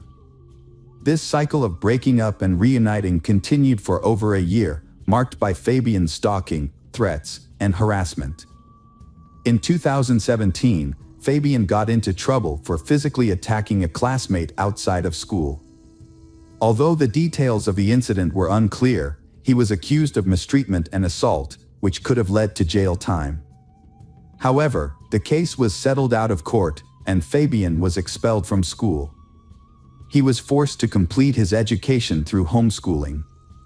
When Gabriella finally decided to end the relationship for good, Fabian became angry and desperate. He apologized and promised to change, begging her to take him back. However, when she refused, he began to stalk and harass her. He would show up at her school or home, even attempting to climb into her room through the window. He bombarded her with dozens of calls, texts, voice messages, and social media messages, trying to intimidate her into resuming their relationship. Gabriella was determined to end the relationship, despite Fabian's erratic behavior. His messages veered wildly from apologetic to threatening, but she remained resolute. However, Fabian's actions were unpredictable and frightening. He would often vanish for weeks, giving Gabriella a glimmer of hope that he had moved on, only to reappear and resume his harassment. Fabian's behavior was relentless and intrusive. He would follow Gabriella everywhere, showing up unexpectedly and causing public scenes. His outbursts were loud and intimidating, leaving Gabriella feeling anxious and fearful. As a result, she became reluctant to be alone, always seeking the company of friends or family after school. She would often meet her mother at work and travel home with her, or ask her father or uncle to accompany her on trips. This constant vigilance took a toll on Gabriella, leaving her exhausted and drained over several months. A devastating series of events began to unfold for the Alcano family when a burglar broke into the home of Federico's second wife, taking her life in a tragic turn of events. At the time, the children were at school and Federico was at work, leaving her alone and vulnerable. Fortunately, the perpetrator, a neighbor with a prior conviction, was apprehended immediately. Gabriella and her mother rallied around Federico, offering emotional support and helping him care for the children during this difficult time. Although Gabriella's thoughts were temporarily diverted from Fabian, who had gone missing around the same time, she remained focused on her own goals. She was busy preparing for entrance exams, hoping to secure a spot at one of Santiago's most prestigious universities, where she aspired to study journalism or advertising. However, this tragedy was only the beginning of a series of heartbreaking events that would soon befall the Alcano family. In May 2018, Fabian suddenly re-emerged, beginning a campaign of obsessive stalking that made Gabriella feel unsafe in all aspects of her life. He was able to access her property by climbing over the fence and even showed up at places she regularly visited, such as the supermarket and the mall. By early June, Gabriella was so alarmed by his behavior that she sent screenshots of her disturbing messages with Fabian to her two closest friends, including audio recordings where he explicitly threatened her and demanded they restart their relationship. Gabriella was secretly living in fear for her own safety and that of her loved ones, but she chose not to share her concerns with her family to avoid causing them unnecessary worry. On June 10, 2018, the Alino family came together to celebrate a milestone birthday, Carlos's 80th. Tragically, this joyful gathering would turn out to be the last day of life for Gabriella and her mother, Carolina. The evening had begun on a happy note, with the house filled with laughter, music, and the warmth of a big family meal. As they celebrated Carlos's special day, everyone wished him good health and many more years to come. Gabriella played with her younger brothers and her uncle Rodrigo's children, but despite the festive atmosphere, she seemed somewhat preoccupied and distant. Her uncle noticed her unease and decided to approach her, asking if everything was okay and if something was troubling her. Gabriella gave a sad smile and shrugged, but didn't explain why she was nervous. Her uncle chose not to pry, thinking she would open up when she was ready. However, he later regretted not pressing her for more information. After the party, Federico drove his ex-wife and daughter home. He kissed Gabriella on the forehead, told her he loved her, and reassured her that she could always count on him for support. He then returned home with his younger children. Tragically, this was the last time he saw his eldest daughter and first wife alive. In the early hours of June 11th, a horrific crime took place. Fabian, armed with a hunting knife, climbed over the fence of his ex-girlfriend's house. He planned to sneak into Gabriella's bedroom through the window and attack her. However, just as he was about to enter, the lights turned on, and the back door creaked open. Carolina, who had been unable to sleep, had gotten up to investigate the noise. Fabian pounced on her, pushing her back inside, and began stabbing her repeatedly. Fabian brutally stabbed his Carolina 36 times, with most of the wounds inflicted on her chest, neck, and head. This attack was fatal and left her with no chance of survival. Carolina only managed to scream a couple of times before falling silent. The noise from the attack woke up Gabriella, who rushed downstairs to see what was happening. As she went down, she saw Fabian, covered in blood and clearly enraged. He caught hold of her and dragged her down. Gabriella was desperately trying to call the emergency services with her phone, but she couldn't make the call. In a horrific act, Fabian attacked Carolina and stabbed her once in the chest, piercing her heart and instantly killing her. He then moved her body to the kitchen. After the murder, Fabian tried to cover his tracks by wiping away his fingerprints and cleaning the bloody footprints. He also washed himself and the knife in the bathroom. After cleaning up, Fabian left the house quietly around 5:30 a.m. without being noticed by the neighbors. Following the event, Federico appeared unaffected. However, concerns grew when Carolina, typically a reliable and communicative colleague, missed work for 2 consecutive days without answering her phone. Her employer contacted Federico, asking him to find out what had happened to Carolina. When questioned, Federico was surprised and claimed to have called Carolina, but she was unreachable, as was Gabriella, whose phone was off. Next, Federico phoned his brother, Rodrigo, but Rodrigo stated that he had neither seen nor heard from the missing individuals since their friend's birthday. Following the phone call, Federico decided to pay a visit to Carolina's home. The property appeared uninhabited. Nonetheless, Carolina's vehicle remained in the garage. Without forcibly entering, despite possessing a spare key, Federico merely checked on the status of the property. Federico called the police and asked them to check the house, but he didn't enter himself because he was afraid of what he might find. The police officers were puzzled by this, especially since he had a key. When they finally entered the house at 11 a.m., they found the lifeless bodies of Carolina and Gabriella on the kitchen floor, surrounded by pools of blood. Despite the obvious fact that the women had been dead for over a day, Federico was overcome with grief and irrationally demanded that the police call an ambulance to save them. The police had to calm Federico down, but his behavior raised suspicions, and they took him outside to a police car for questioning. When he tried to leave the car and found the door locked, he became agitated and demanded to know why. It was then that he realized he was the main suspect in the double homicide. Federico was shocked and devastated by this turn of events, unable to comprehend how he could be suspected of killing his own daughter. Rodrigo arrived shortly after and was equally shocked to learn that his brother had not been released. He was also struggling to come to terms with the investigation revealed that Gabriella's friends reported that she was being stalked by her ex-boyfriend, Fabian. Screenshots of his threatening messages and voice recordings, which included a disturbing phrase, "It's easier to take her life than to let her go," were also obtained. This came as a shock to Federico, Gabriella's father, who recalled that Fabian seemed pleasant when they first met, despite his daughter's failed attempts to break up with him.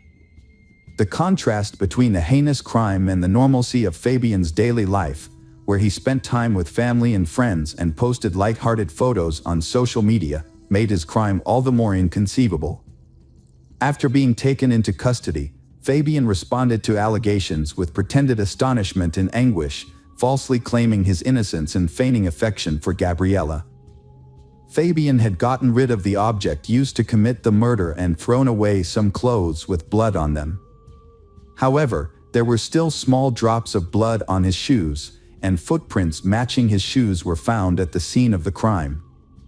Additionally, 4 of Gabriella's classmates said they heard Fabian threaten her, saying it would be easier to kill her than let her go. Because of the evidence and what the witnesses said, Fabian admitted to the crime, but tried to make himself look like a lover who was deeply hurt. The defendant claimed that his intention was not to harm Gabriella, but rather to have a conversation with her.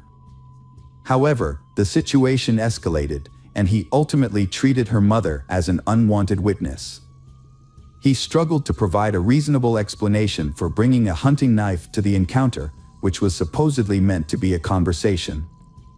Following the autopsy and other necessary examinations, the victims' bodies were released to their family for burial. A large crowd gathered at the funeral to pay their respects to the deceased and offer condolences to their loved ones. Gabriella was laid to rest in a white dress she had always wanted to wear but never had the chance to. Coralina was buried in a closed casket due to the severe mutilation of her face. Fabian's family hired a skilled lawyer who developed a strong defense strategy, aiming to secure a minimal sentence for his client. During the initial court hearings, the lawyer highlighted Fabian's young age and clean record, pointing out that the attack on his classmate had been resolved outside of court. However, the victim's family pushed for a more severe charge of femicide, which was rejected by the prosecution due to the specific requirements of Chile's law. Since Fabian and the victim were not in a romantic relationship at the time of the crime, the case did not meet the criteria for femicide. The lawyer also argued that Fabian had acted on impulse and was in a state of distress when he committed the crime. As a result, Fabian faced a potential 15-year sentence for the double homicide and assault charges. The victim's family, understandably, demanded the maximum punishment for Fabian. After the initial hearings, the judge gave both the prosecution and defense 6 months to gather evidence. Fabian's lawyer requested his release pending trial, but the judge denied this request, keeping Fabian in custody. Gabriella's father was furious. He lost 2 loved ones to violent deaths. Now, the person responsible for the murders of his ex-wife and daughter might receive a lenient sentence. The defense lawyer tried to blame the victims, and the authorities seemed willing to accept this excuse. In response, Gabriella's father and uncle, along with women's rights groups, proposed Gabriella's Law. This law would broaden the definition of femicide to include intimate partner violence, regardless of whether they was married or cohabiting. The National Office for Women and Gender Equality soon joined the cause, actively pushing for the law. Although the bill faced opposition due to concerns that it could lead to new charges and stricter penalties for perpetrators already in prison, feminist groups nationwide rallied behind the Alino family. They organized marches and demonstrations in support of Gabriella's Law. In August 2019, a year and 3 months after the tragic murders, significant changes were made to Chile's femicide law. Known as Gabriella's Law, these amendments aimed to strengthen the country's response to violence against women. The law now defines femicide as any act of violence, injury, or murder committed against a woman due to hatred based on her gender, regardless of the relationship between the victim and the perpetrator. Additionally, the law considers it an aggravating circumstance if the victim is a minor or has health issues. In April 2022, Fabian Ceres went on trial for attacking his ex-girlfriend and her mother 4 years earlier. Thanks to Gabriella's Law, the defense had limited options. Fabian was charged with femicide under aggravating circumstances because one of the victims was a minor, as well as with double homicide and assault. On April 20th, he was sentenced to life in prison without the possibility of parole. After the verdict was delivered, Federico and Rodrigo spoke to the court, expressing their gratitude to the judges for their fair decision. They acknowledged that no punishment could restore the life of their loved ones, Carolina and Gabriella, but emphasized that a life sentence for the perpetrator would serve as a safeguard, protecting other women from suffering a similar tragic fate. Hello friends, welcome to our channel. Today we're going to take a look at another horrible case with you. The case of Lily James. Lily was born in the coastal town of Saintsue, New South Wales, Australia in May 2002. She was the first child of the close-knit James family and was especially loved by her maternal grandmother, Barbara. Growing up, Lily spent much of her time by the ocean with her younger brother Max, where she developed a passion for swimming and an active lifestyle. Her father, a water polo coach at an Anglican girls' school in Hustville, encouraged her interest in the sport. Those who knew Lily remembered her as a friendly and outgoing person who excelled in her studies and was always willing to help those in need. Her well-rounded personality made her a standout student, and she was widely respected by her peers. With her impressive talent and dedication, Lily succeeded in multiple areas, including academia, sports, and community service.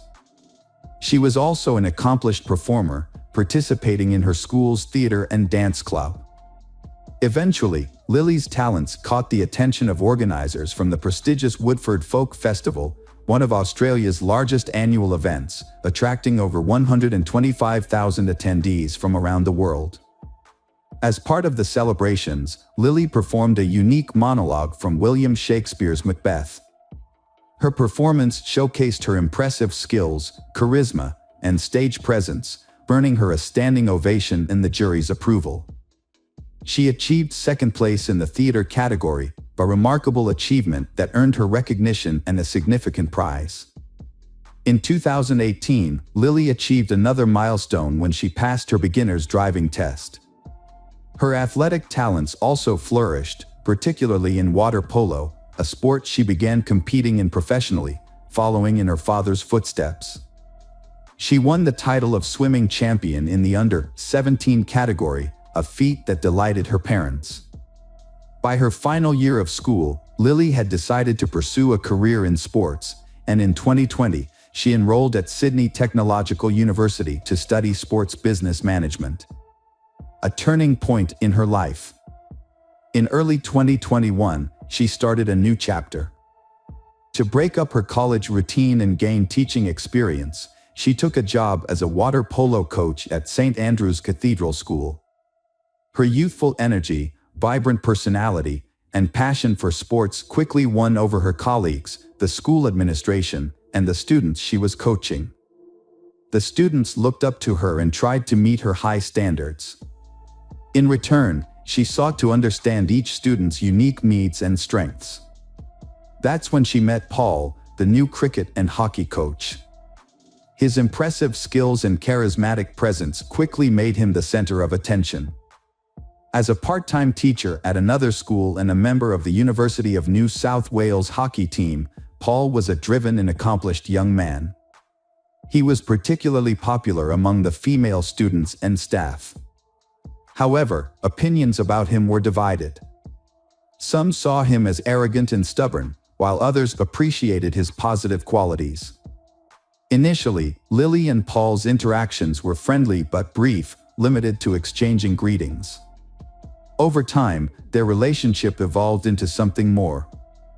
Lily's friends reported that Paul asked her out on a date, and she found it difficult to say no due to his charming smile. The date had a profound impact on both of them, leading to a decision to meet again. As Lily got to know Paul better, she began to develop feelings for him, unaware of his true nature. Her kindness and openness made her vulnerable to falling in love. Paul appeared to return her affection, frequently complimenting her, giving her flowers, and planning evenings together. They decided to keep their relationship a secret, especially from the students at school. Lily and her boyfriend, Paul, had agreed to keep their relationship private, adhering to the school's policy and Lily's personal preference for discretion. However, as time passed, rumors about their relationship began to circulate, evolving from hushed whispers to open discussions. When Lily discovered that Paul was the one who had revealed their relationship, she felt deeply hurt and betrayed. Paul's portrayal of her had also led to criticism and judgment from others, causing Lily to feel humiliated. As a result, she confronted Paul about his actions and ended their relationship. Despite Paul's subsequent attempts to apologize and reconcile, Lily remained resolute in her decision.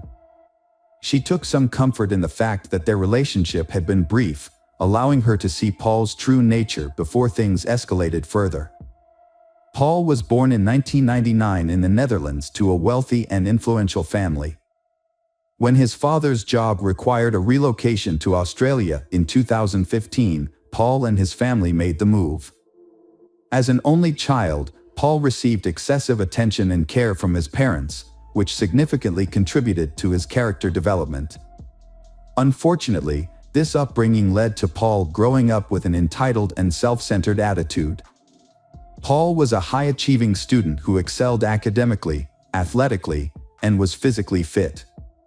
After moving to a new location, he attended St. Andrew's Cathedral School, where he joined the cricket team and quickly gained recognition and respect from his peers for his exceptional skills. He eventually became the team captain and actively participated in organizing extracurricular activities and festivals. While he was well-liked by many, particularly they who found him charming, some of his male peers were put off by his confidence and boasts about his ability to win over any girl. Despite this, Paul's charm and charisma earned him many admirers. After graduating in 2017, the school administration offered him a position as an assistant coach for cricket and hockey, which he gladly accepted. He quickly took on a leadership role and successfully managed these sections, feeling confident in his abilities.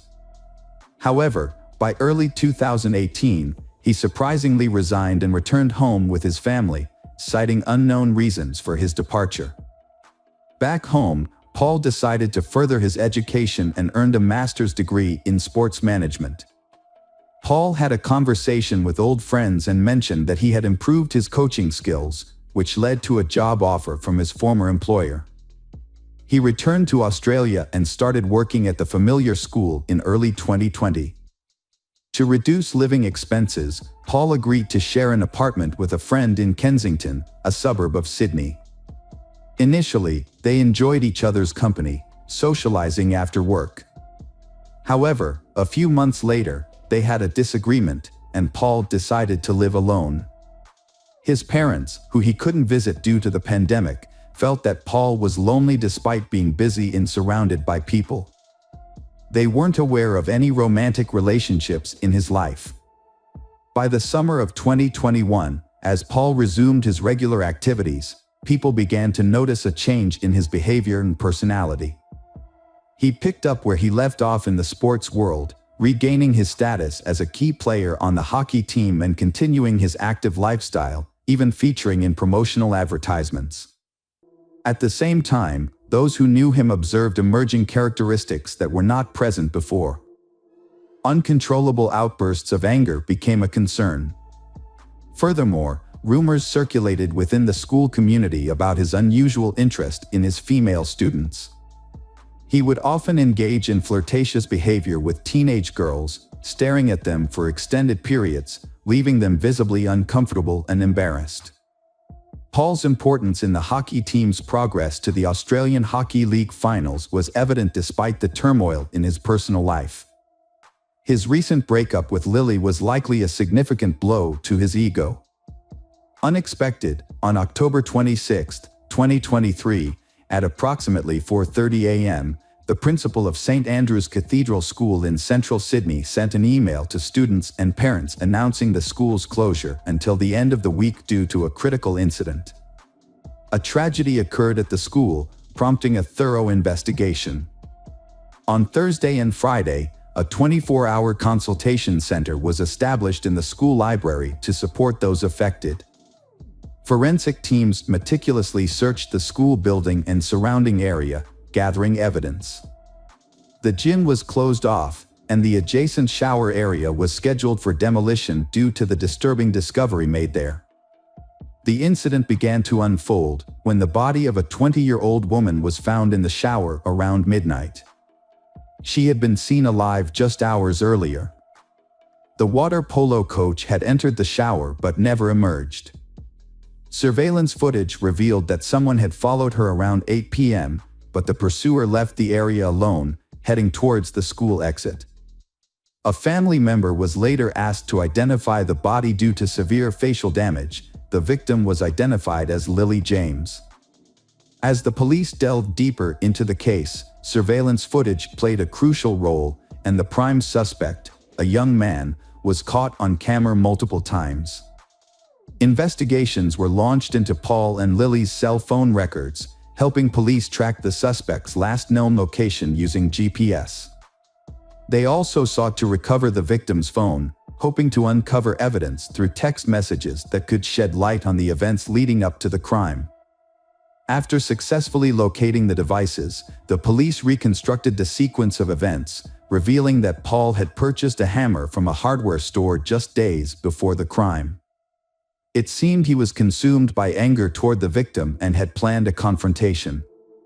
On the morning of October 25th, Lily followed her routine, attending the university and then heading to her job in the afternoon. Unbeknownst to her, her ex-boyfriend had other plans. Paul rented a silver Lexus and drove to the school, avoiding the building since he had no classes scheduled. He waited in the car, patiently biding his time. Once the students cleared out, he walked into the gym, concealing a hammer under his jacket to avoid drawing attention. From this vantage point, Paul observed Lily's movements, lying in wait for the perfect moment to strike. When Lily finished her training session and decided to take a shower, Paul saw his chance and followed her. An argument erupted, and in the heat of the moment, Paul attacked Lily, striking her head with the hammer. According to the pathologists, the impact was fatal, and Lily died instantly, without suffering. After waiting for an hour, Paul collected Lily's belongings and left the building. He then drove to Diamond Bay, where he disposed of the weapon in a trash can. Security cameras captured footage of him at the reserve at 8:47 p.m. His last known location, as tracked by investigators, was the Gap, a cliff in the eastern Sydney suburb of Vaucluse. As the community was still reeling from the initial tragedy, another shocking event occurred. On October 27th, at 8 a.m., shopkeepers at Diamond Bay Reserve in Sydney's eastern suburbs made a disturbing discovery. A man's body was found just 11 miles away from the site of the first crime. A rescue team, including a bomb squad and Marine Corps personnel, was formed to retrieve the body. The body was recovered at 3:30 p.m. and taken for identification. Due to severe injuries, fingerprints were used to identify the individual. The victim was 24-year-old Paul, the same person who had been at the scene of the first crime. The investigation team faced a significant challenge in establishing a connection between the fatal incidents and uncovering the circumstances surrounding the events. The Gap is a notorious location with a history of suicides.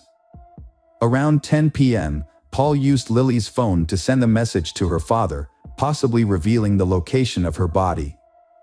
An hour later, the young man made a brief emergency call, but hung up quickly. When police arrived at the cliff, they found the personal belongings of Lily and Paul, but there was no sign of him. A rented car was parked nearby, suggesting that he may have taken his own life due to feelings of guilt or fear of facing the consequences of his actions.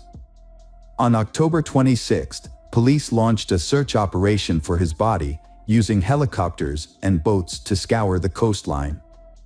The first day's efforts were unsuccessful, but the next day, a body was found on rocks in a nearby nature reserve. With Paul deceased, the case was closed, and his parents collected his body, opting to cremate it in Sydney. A meeting was subsequently arranged with Tim Watson Monroe, a renowned forensic psychologist with extensive experience in analyzing the behavior of both criminals and victims. Mr. Watson Monroe was asked to share his insights on the incident and analyze the behavior of the perpetrator, Paul. According to Mr. Watson Monroe, Paul's actions were characteristic of individuals with an inflated sense of self-importance who struggle to accept rejection. He believed that Paul committed the crime in a premeditated and calculating manner, showing no remorse for his actions. When asked about Paul's decision to end his own life, Mr. Watson Monroe provided an explanation. Mr. Watson portrays Paul as a self-centered individual with psychopathic traits. Some have compared the tragic events to the finale of Romeo and Juliet, but the story of Lily and Paul is unique and unfolds in a distinct way. A genuine love relationship cannot thrive with pride, dishonesty, and betrayal. Unfortunately, Paul failed to grasp this, leading him to overlook the value of the person beside him. His decision to prioritize his own wounded ego ultimately resulted in the loss of a bright and vibrant life. This not only caused lasting pain for Lily's family but also for Paul's own loved ones. Regrettably, his actions left a devastating impact on those around him. Hello friends, welcome to our channel. Today we're going to take a look at another horrible case with you. The case of Lindsay Wilson. Lindsay Wilson was a kind and loving young woman. Lindsay had a deep-seated need for connection and love. Her major misstep was that she misjudged her partner and invested herself in their toxic relationship.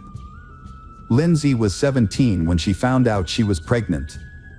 Growing up in a loving and supportive family, she had never expected to become a mother so young. Although she was emotionally mature. What made it even more difficult was that her boyfriend, whom she had been dating since she was 13, abandoned her as soon as he learned he was going to be a father. His sudden departure left Lindsay feeling both upset and scared. Lindsay was all too familiar with the physical and financial strains of motherhood. Her family, the Wilsons, were loving and close-knit, but they had often struggled to make ends meet. Despite their financial challenges, Lindsay's parents had always worked hard to provide for their children. When Lindsay met Mitchell, 5 months into her pregnancy, she felt like she had been given a rare gift. Mitchell, who was 20 years old at the time, was attentive, caring, and gentle. What impressed Lindsay most was that her pregnancy didn't deter him. Instead, he was eager to be involved and supportive. Mitchell told Lindsay that he had fallen in love with her at first sight and wanted to spend the rest of his life with her, raising her child as his own. To show his commitment, Mitchell began working overtime to ensure that Lindsay and their unborn child would not have to worry about anything. 20-year-old Mitchell was a true gentleman. He was attentive and loving to Lindsay, despite her delicate condition. In fact, Mitchell had fallen deeply in love with her at first sight and wanted to spend his life with her, including raising her child as his own. At the time, Mitchell was earning a good income. However, when they announced their decision to get married, their parents were shocked. They felt that their 5-week relationship was too short to withstand the challenges and circumstances that came with marriage. Despite their concerns, Lindsay's relatives noticed a positive change in her since being with Mitchell. She had regained her cheerfulness and good health. However, some of them found Mitchell's behavior to be a bit insincere. Nevertheless, no one interfered with their decision to get married. and instead chose to keep their doubts to themselves. The wedding took place in August 1995, surrounded by a small, intimate group of family and friends, mostly from the bride's side. The groom's side was noticeably underrepresented, with only his parents, a brother, and 2 friends in attendance. Despite the celebratory atmosphere, Lindsay relatives couldn't shake off their uneasy feelings about the union. However, Lindsay herself was over the moon, believing she had found her perfect match. As the evening wore on, their happiness was short-lived. A disagreement erupted, and the newlyweds' argument played out in front of their guests. The reason for Mitchell's outburst seemed trivial, and his reaction was disproportionately intense. The situation escalated, with Mitchell grasping Lindsay's hand and violently shaking her, leaving everyone in attendance stunned and uncomfortable. Mitchell appeared agitated and threatening, causing concern. When he calmed down, he apologized to everyone and made light of the situation, attributing his behavior to holiday stress. Although Lindsay didn't think much of the incident at the time and soon forgot about it, it was actually one of the warning signs of their toxic relationship. After getting married, Mitchell and Lindsay moved into an apartment in Southport, away from their parents. They started their life together and soon welcomed a baby girl named Robin. However, Lindsay soon discovered that her husband had a volatile temper, which cast a shadow over the joy of their new family. Mitchell's moods were unpredictable. One moment he was happy and joking, and the next, he would become aggressive and unreasonable. She thought she was maintaining a delicate balance at home, but in reality, she was giving in to his control. He dictates her every move and gets angry if she misses a phone call or doesn't pick up. Their arguments often ended with Mitchell begging for forgiveness and declaring his love. For a while, it seemed that peace had been restored, but their cycle of arguments became more and more intense. Lindsay struggled to recognize who she once loved. She frequently shared her concerns with her relatives, who urged her to leave the relationship and end her suffering. However, Lindsay found it difficult to acknowledge her mistake and admit defeat. Lindsay's relatives noticed that she often dwelled on memories of the past. Whenever her husband promised to change and return to his gentle and caring ways, Lindsay wanted to believe him and waited for him to fulfill his promises. Meanwhile, Mitchell's controlling behavior intensified. He restricted Lindsay's freedom, forbidding her from going out alone in the evenings and eventually requiring her to be accompanied by him at all times. Despite his possessiveness, Mitchell was seen with other women, sparking Lindsay's suspicions of infidelity. Lindsay confided in her older sister about her concerns, sharing an incident where a woman visited their home, unaware that Mitchell was married. This revelation led to another argument, which escalated into physical violence. Physical abuse gradually became a part of Lindsay's life. To control her and protect his reputation, Mitchell started limiting her interactions with others. He began by restricting her contact with neighbors, friends, and acquaintances, and eventually with her family. Lindsay, unhappy and fearful of being caught and punished, tried to secretly maintain contact with her loved ones. Despite the problems in their relationship, Lindsay stayed with Mitchell. One reason was the comfortable life he provided. He had a good income, supported her and their child, and paid the bills, leaving her without any financial worries. Lindsay's life changed dramatically when she found herself pregnant again. Although her husband, Mitchell, was a good father to her daughter from a previous relationship, she felt that having another child would be unwise in their current circumstances. She decided to have an abortion. When Mitchell found out about her decision, he became furious and verbally and physically abused her. Lindsay packed her belongings and took her daughter to her parents' home. Her family was relieved to see her. At first, Lindsay was happy to be apart from her husband, Mitchell. But over time, she started to miss him. Mitchell, eager to win her back, would call her constantly, begging her to return. Despite initial reservations, Lindsay was eventually won over by Mitchell's claims that he had changed. Everything seems to be back to normal. They are even looking forward to another child. However, their happiness was short-lived. After 6 months, Mitchell's violent temper flared up again. Although he didn't harm Lindsay, who was pregnant at the time, he unleashed his fury on their apartment.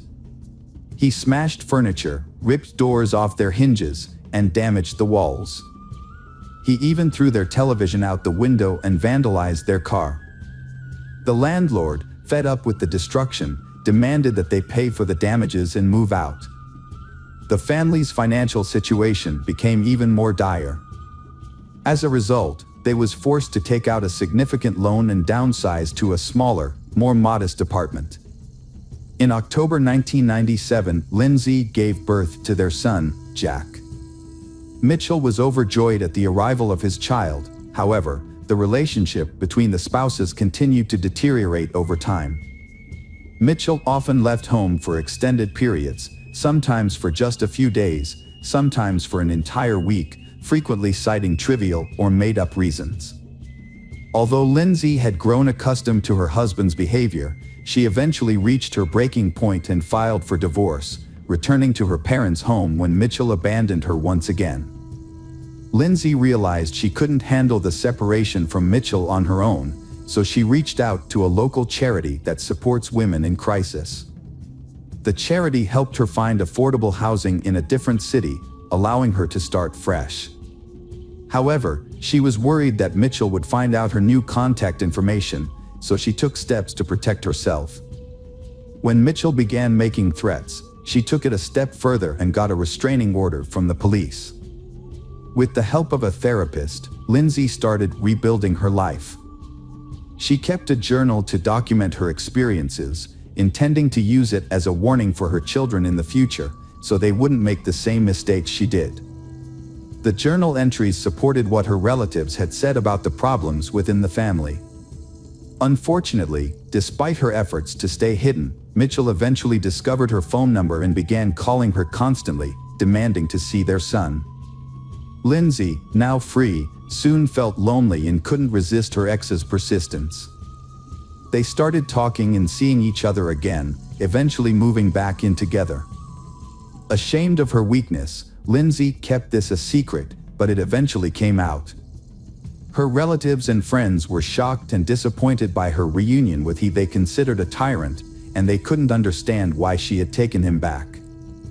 Her relatives continued to dislike Mitchell and cut off most communication with him. Despite their efforts to help her, Lindsay repeatedly returned to the abusive relationship. As a result, her loved ones eventually gave up trying to save her, accepting the situation and distancing themselves. This time, however, Lindsay's decision would prove to have devastating consequences. After Lindsay disclosed her situation, a social worker began monitoring the young family. However, the social worker reported that she had been unable to contact Lindsay for several weeks. Every time she visited the home, Lindsay's husband, Mitchell, would answer the door, and he was also the first to answer any phone calls. Despite the social worker's repeated requests to speak directly with Lindsay, Mitchell would make excuses and prevent her from doing so. The social worker would leave her contact information, but Lindsay never returned her calls. The social worker became concerned for Lindsay's safety and requested a welfare check. When law enforcement responded to the report and visited the address, they too were unable to speak with Lindsay. Mitchell claimed that he had not seen his wife at home for a long time, but he did not consider her missing. Mitchell said that Lindsay participated in a party with a friend on Christmas Eve, returning home early in the morning somewhat intoxicated. This led to an argument with Mitchell. Following the argument, Lindsay packed her belongings and left without saying goodbye to the children. Mitchell claimed Lindsay had left him for another man and no longer wanted to have any contact with him. Mitchell's subsequent media appearances sparked widespread attention. He presented himself as a worried and abandoned husband, pleading for Lindsay to return. However, during these interviews, he also shared intimate details about their marriage, occasionally speaking negatively about his wife. Mitchell believes that Lindsay's actions stemmed from a desire for a lavish lifestyle. He said to have seen her driving an expensive car, which he thought was proof that she had left their children for a wealthy man. Despite her public image, Mitchell was enjoying the freedom of a single life. The search for Lindsay began with conversations with her relatives. During these conversations, it was learned that she was last seen by her family on December 11th. At that time, she appeared to be in high spirits and looking well, with her behavior being normal. During their investigation, detectives were surprised that no one had expressed concern about the young wife's whereabouts for 2 months. However, they soon discovered a plausible explanation. Mitchell had a history of limiting his wife's interactions with others, even close relatives. In the past, her family had difficulty staying in touch with her due to Mitchell's controlling behavior, which made it more believable that Lindsay had intentionally kept a low profile for an extended period. The news of Lindsay's disappearance alarmed everyone, despite the initial assumption that she was not the type to be concerned about. She was known for her modest lifestyle and never drank. Additionally, her husband had restricted her from having any contact with the outside world, including friends and acquaintances. Several inconsistencies in Mitchell's statement to the police raised suspicions about his character. It seemed unlikely that Mitchell would willingly let his wife leave, and that Lindsay would not abandon her children to a controlling husband. To clarify the situation, the police conducted a thorough investigation, interviewing all of Lindsay's acquaintances and searching for anyone who may have seen her after the family gathering. They also questioned their neighbors and obtained surveillance footage from the residential complex and surrounding areas. Lindsay's disappearance was not immediately noticed, and by the time it was. However, investigators later discovered that she was last seen in person on December 15th at the local post office, where she sent several letters and postcards. Her older sister confirmed that they met that day, despite Mitchell's disapproval. During their brief conversation over tea, Lindsay handed her sister a note and asked her to read it later. Unfortunately, the sister forgot about the note in her purse and was unable to find it later, leaving its contents a mystery. As the months passed, investigators grew increasingly suspicious that she was no longer alive, given her prolonged absence and lack of contact. Although they couldn't charge Mitchell without sufficient evidence, their suspicions about him intensified as they learned more about their history and relationship. Lindsay's parents and detectives suspected Mitchell was involved in her disappearance, but lacked concrete evidence. Searches at their home and nearby turned up nothing. In a televised interview, Mitchell denied any wrongdoing, even claiming Lindsay's family would eventually apologize for suspecting him. Just before the holidays, Mitchell sent a postcard in hair dye to the lead investigator. The postcard's sarcastic message mocked the detective, implying he needed confidence and to cover his gray hair. This gesture showcased Mitchell's arrogance, despite portraying himself as a victim in the media. The investigation team held an interview to clarify some aspects of the case, but they didn't reveal all the details. They suggested that Mitchell Key, a well-known family man, was not what he seemed to be. In 2000, Mitchell Key found himself at the center of a scandal when it was discovered that he had been forging his wife's signature to claim social benefits. Although this revelation indirectly supported the theory that he was involved in Lindsay's disappearance, the investigators had trouble making progress due to Mitchell's popularity. Many people defended him, arguing that as a single father, he needed financial assistance. Despite this, the detectives were able to charge him with fraud. Mitchell was found guilty and sentenced to a month of community service. Mitchell's situation took a turn for the worse.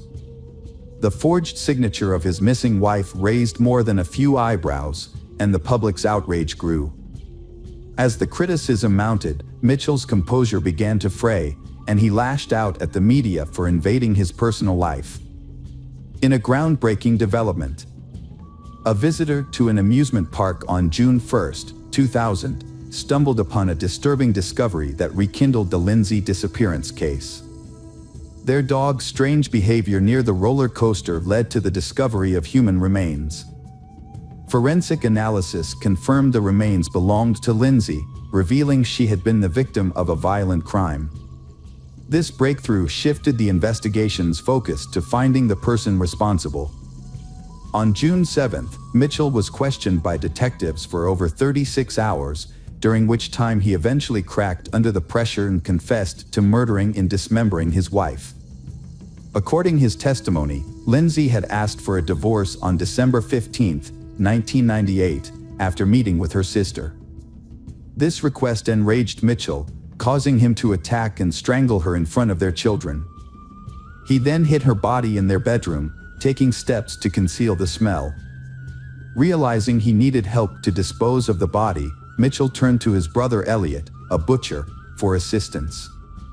Although Elliot was initially hesitant, Mitchell eventually convinced him to help.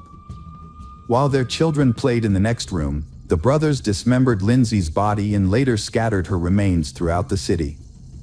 The murderer showed no remorse or empathy during his confession. Instead, he seemed to take pride in his actions, saying that without his confession, they would never have been able to prove his guilt. He then led the authorities to the locations where he had hidden the victim's body parts. Unfortunately, her head and one hand were never found.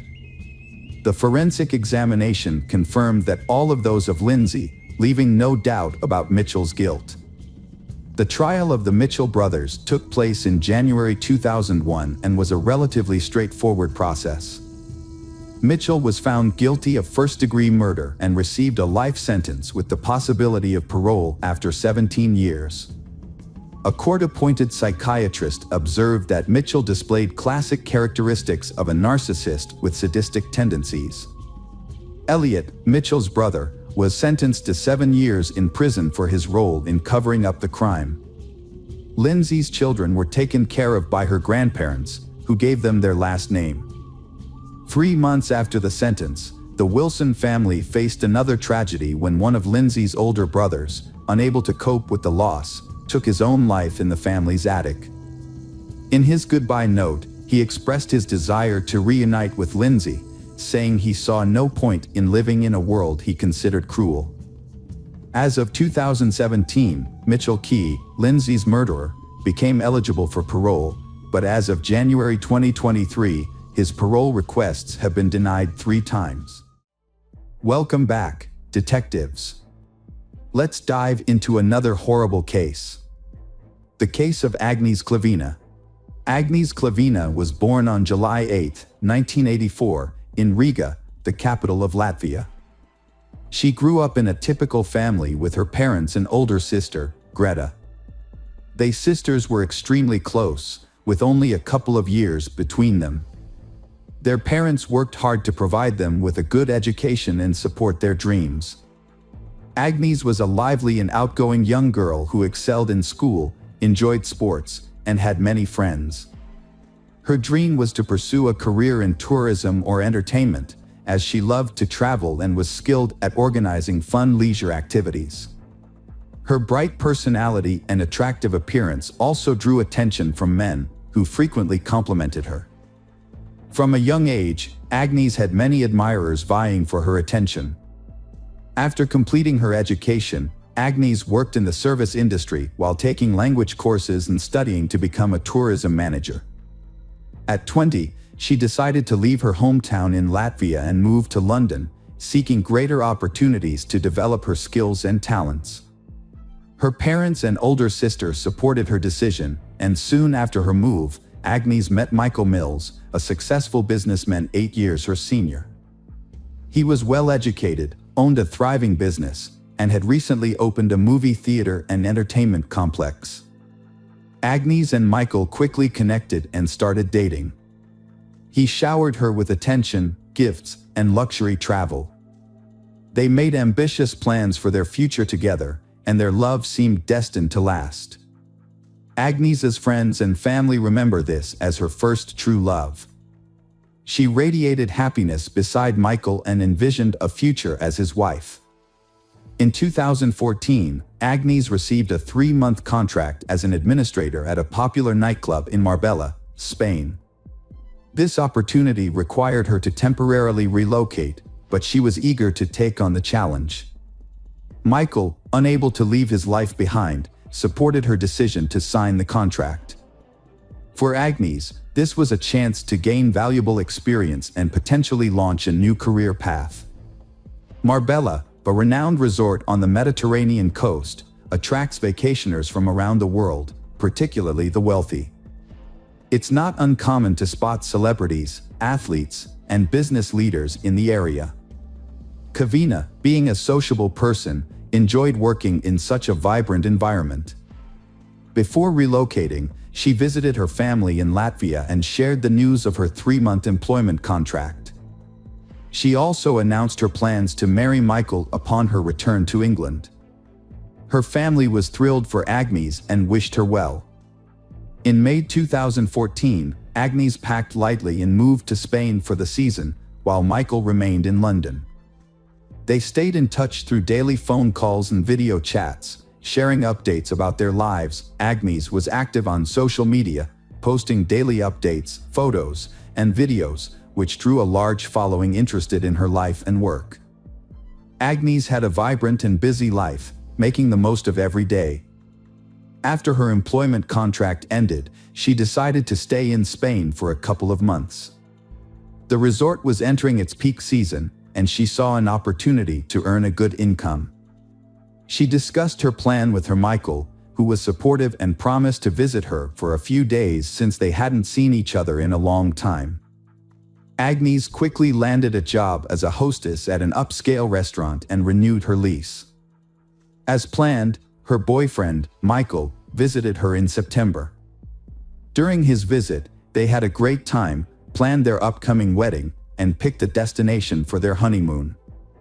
Michael had to return to London after less than a week, leaving Agnes to work in Spain for another month. After that, she planned to visit her relatives in Latvia before flying to England to join her Michael. Unfortunately, these plans never came to fruition. Agnes went to the popular Costa del Sol nightclub with friends on September 6th. Earlier in the day, she had informed Michael of her plans and he approved. Agnes and her friends had a great time at the club, and Agnes even posted some photos on her online profile. She wore a striking mini dress and carried a small white clutch that night. As the night wore on and her friends prepared to leave, Agnes decided to stay a bit longer and then take a taxi home. Her friends didn't worry about her, as she was responsible and hadn't had much to drink. When they said their goodbyes and headed out, Agnes was chatting with a man who had bought her a drink and was trying to get her attention. After that night, Agnes disappeared without a trace. It was as if she had vanished into thin air. No one could recall what time she left the club, who she left with, or where she went afterwards. Agnes failed to show up at work the next day, and attempts to contact her were unsuccessful as her phone was turned off. Her colleagues and friends immediately raised concerns, but the police were slow to respond to the missing persons report. As the day drew to a close, a worried Michael called Agnes's mother to report that he had been unable to reach his fiancée all day, which was unusual. The following day, Agnes's parents and Michael jointly tried to contact the Spanish police to report her disappearance, but they were informed that a missing persons report could only be filed in person by a relative. Undeterred, Michael and Agnes's family booked the next available flight to Marbella. It wasn't until 5 days after Agnes's disappearance that her family was able to file a missing persons report. The investigation began with a search of Agnes's rented apartment, which appeared to be untouched, as if she had simply stepped out for a short time. Her documents, money, and expensive jewelry were still in place, the refrigerator was stocked with prepared meals, and several outfits were laid out on the bed, suggesting that Agnes had been preparing to go out, likely to the club on the night she vanished. To aid in the search, Agnes's friends and family distributed flyers with her picture throughout the city, and the media picked up the story, featuring it on TV news programs and the front pages of local newspapers. The police reviewed footage from CCTV cameras inside and outside the entertainment venue, but encountered a setback. The files had already been deleted. However, with the help of specialists, they were able to recover the recordings. One of the restored videos, taken by a camera near the parking lot exit, showed Agnes leaving the club around 6 a.m. with a man. It was clear that she did not leave voluntarily. The final footage, which showed Agnes alive, was thoroughly examined by experts. However, the more they studied the footage, the more alarming it became. Agnes was seen being led by a man to the parking lot, clearly under duress. He had a tight grip on her waist, and Agnes looked frightened. She attempted to break free multiple times and appeared to be saying something emotional, but he persisted in leading her to a Mercedes A63 with tinted windows. As he forced Agnes into the car, it became clear that another person was already inside. Meanwhile, the first man got into the driver's seat. Agnes temporarily managed to open the car door and tried to escape, but he who had been standing next to her, likely the doorman, intervened and pushed her back into the car at the driver's signal. In return for his assistance, the driver appeared to hand the doorman something, presumably a cash reward. Agnes's phone was turned off 6 minutes after she got into the car, and it was never turned back on. The vehicle's subsequent movements couldn't be tracked because there were no CCTV cameras along the route. It became clear that the men in the cabin were the last people to see Agnes before she went missing. Despite this, the case was shrouded in secrecy from the start. Everyone involved in the investigation signed confidentiality agreements, and information was kept from the press and even Agnes's loved ones. For the first few months, Agnes's parents and Michael were left in the dark, with only vague updates that the investigation was ongoing and that it was too early to draw conclusions. As time passed without any word from Agnes, hope began to dwindle. Agnes's fiancé, Michael, periodically gave interviews pleading for help in finding her, but no one ever came forward with information. It wasn't until 6 months later that Agnes's relatives were finally shown footage from the club's cameras and given the names of the 3 men who had last been in contact with her. Wesley Capper, the son of a wealthy British millionaire, was identified as he who forcibly removed Agnes from a club and pushed her into a car. Wesley Capper was accompanied by his longtime friend, Craig Porter, who had no specific occupation and had previously been on the police's radar. A third man, Cyan Usman, a dark-skinned doorman, was also in the car.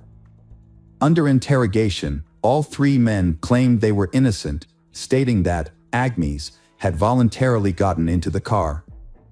According to Wesley Capper, he and a friend had met Agnes at a club and approached her to strike up a conversation. Wesley Capper claimed that Agnes was already intoxicated, but this contradicts the testimony of her friends. He also stated that Agnes had accepted a drink from him and his friend. Capper then invited Agnes to continue the party at his luxurious country home, which she allegedly agreed to. However, Wesley Capper claims that Agnes changed her mind once they were in the car and asked to be dropped off in the middle of the road, stating that she would take a cab home. Wesley Capper claimed that he dropped Agnes off at her requested location, which was an unlit stretch of road with no CCTV cameras. Craig Porter couldn't confirm or deny Wesley Capper's statement about Agnes's presence in their car. According to Porter's own admission, he was also extremely drunk and didn't know how or when Agnes got into the vehicle. He fell asleep shortly after leaving the parking lot and only woke up to find Agnes was no longer in the car. The doorman, Cyan Usman, confirmed that Agnes was intoxicated, but he couldn't say if she voluntarily got into the car. However, he did say that when the car moved, Agnes opened the door and nearly fell out. The driver then asked him to close the door, for which he received a large tip. When questioned, Cyan Usman said he didn't think Agnes's attempt to get out of the car was an escape attempt. In his opinion, she might have accidentally opened the door due to her intoxication. He also noted that Agnes didn't scream or ask for help during the incident. The security footage clearly shows Wesley Capper forcibly leading Agnes to the car, holding her by the waist and wrist. However, Wesley's defense is that Agnes was dizzy and he was only holding her to prevent her from falling. Later in the investigation, another unsettling video came to light, shot in the south of Spain, specifically at the Puerta de la Dua in the Seu Grande Marina. The footage was of the luxury yacht belonging to John Capper, a millionaire and the father of one of the suspects. Dated September 10th, just 4 days after Agnes went missing, it showed Wesley Capper and 2 other men boarding the yacht. Notably, they carried a heavy suitcase and what appeared to be a rolled-up carpet. However, when questioned about this footage, Wesley Capper explained that he and his friends had traveled to the yacht simply to have a good time. He claimed the suitcase was packed with their belongings and what seemed to be a carpet was actually bedding. Wesley Capper failed to account for where everything had gone, considering none of these items were seen upon their return. The investigators meticulously searched the yacht and the automobile, only to find nothing of consequence because both vehicles had been thoroughly cleaned, thus destroying any possible DNA evidence. Interestingly, during this exhaustive search, a blonde hair was found in a car trunk, although determining its origin was not feasible as the hair itself had strangely disappeared over the course of the investigation, marking another puzzle within this intriguing case. A few hours after Agnes was last seen in the defendant's car, Wesley Capper made several calls to emergency services, but hung up each time without waiting for an answer. It seemed as though he was afraid or uncertain about what to do. Wesley Capper claimed he was drunk and made the calls randomly. The lawyer for the Agnes family argued that Agnes was likely already dead, and her body was probably at the bottom of the sea, hidden in the suitcase the suspects had brought on board the yacht. He also believed that the case had been intentionally delayed, giving the suspects ample time to destroy any evidence that could prove their guilt. It wasn't until a year and a half after Agnes's disappearance that Wesley Capper, Porter, and Usman were finally brought to trial. They were accused of holding Agnes against her will and forcing her into a car. Unfortunately, due to a lack of evidence, no further charges could be made. This decision outraged Agnes's relatives, but the judge stood firm. In 2019, nearly 5 years after Agnes's disappearance, the 3 men were brought to trial again. Despite the prolonged period, they continued to deny their guilt, claiming that Agnes voluntarily got into the car. The prosecutor argued that the doorman should be considered an accomplice for helping the defendants drive the victim away. The doorman, Usman, could have faced a 5-year prison sentence. Instead, he defended himself, stating that he was a suspect due to his skin color and lack of access to a good lawyer. He claimed that he sent all his earnings to a starving family in Africa. Wesley Capper and lawyers argued that their clients were only guilty of persuading Agnes to get into the car, not forcing her. They believed that Agnes was dropped off on the road as requested, but was possibly kidnapped and killed by someone else while waiting for a cab. The judge's verdict was met with surprise and anger from Agnes's relatives, as none of the defendants received any punishment. Usman was acquitted of all charges. Wesley Capper was given a 2-year sentence for taking advantage of Agnes's intoxication to coax her into his car, and Porter received a 6-month sentence for aiding Wesley Capper's actions. However, they received suspended sentences and did not serve any time in prison. Instead, they paid Agnes's family £101,000 in compensation. Agnes's family was unhappy with the outcome and decided to appeal. It later came to light that the defendants had both committed further offenses while awaiting the court's decision. Wesley Capper, who was intoxicated by alcohol and drugs at the time, hit and killed a woman with his vehicle and then fled the scene. Meanwhile, Porter and a friend, who were also intoxicated, stole a car after violently assaulting its owner. Wesley Capper received a surprisingly lenient sentence of probation for his serious crime, thanks to his lawyer's skilled defense. As part of his sentence, he paid a substantial amount of compensation to the family of she he had killed in a car accident. In contrast, Porter was not as fortunate and was sent to jail, although the exact length of his sentence is not publicly known. Nearly 7 years after Agnieszka's disappearance, the prime suspect in her case finally faced consequences. However, it wasn't the law that caught up with Wesley Capper, but his own destructive lifestyle. Years of substance abuse took a serious toll on his health. During the -19 pandemic, Capper was hospitalized, and after beginning to recover from the illness, he suffered a stroke. He passed away on July 26, 2021, at the age of 44.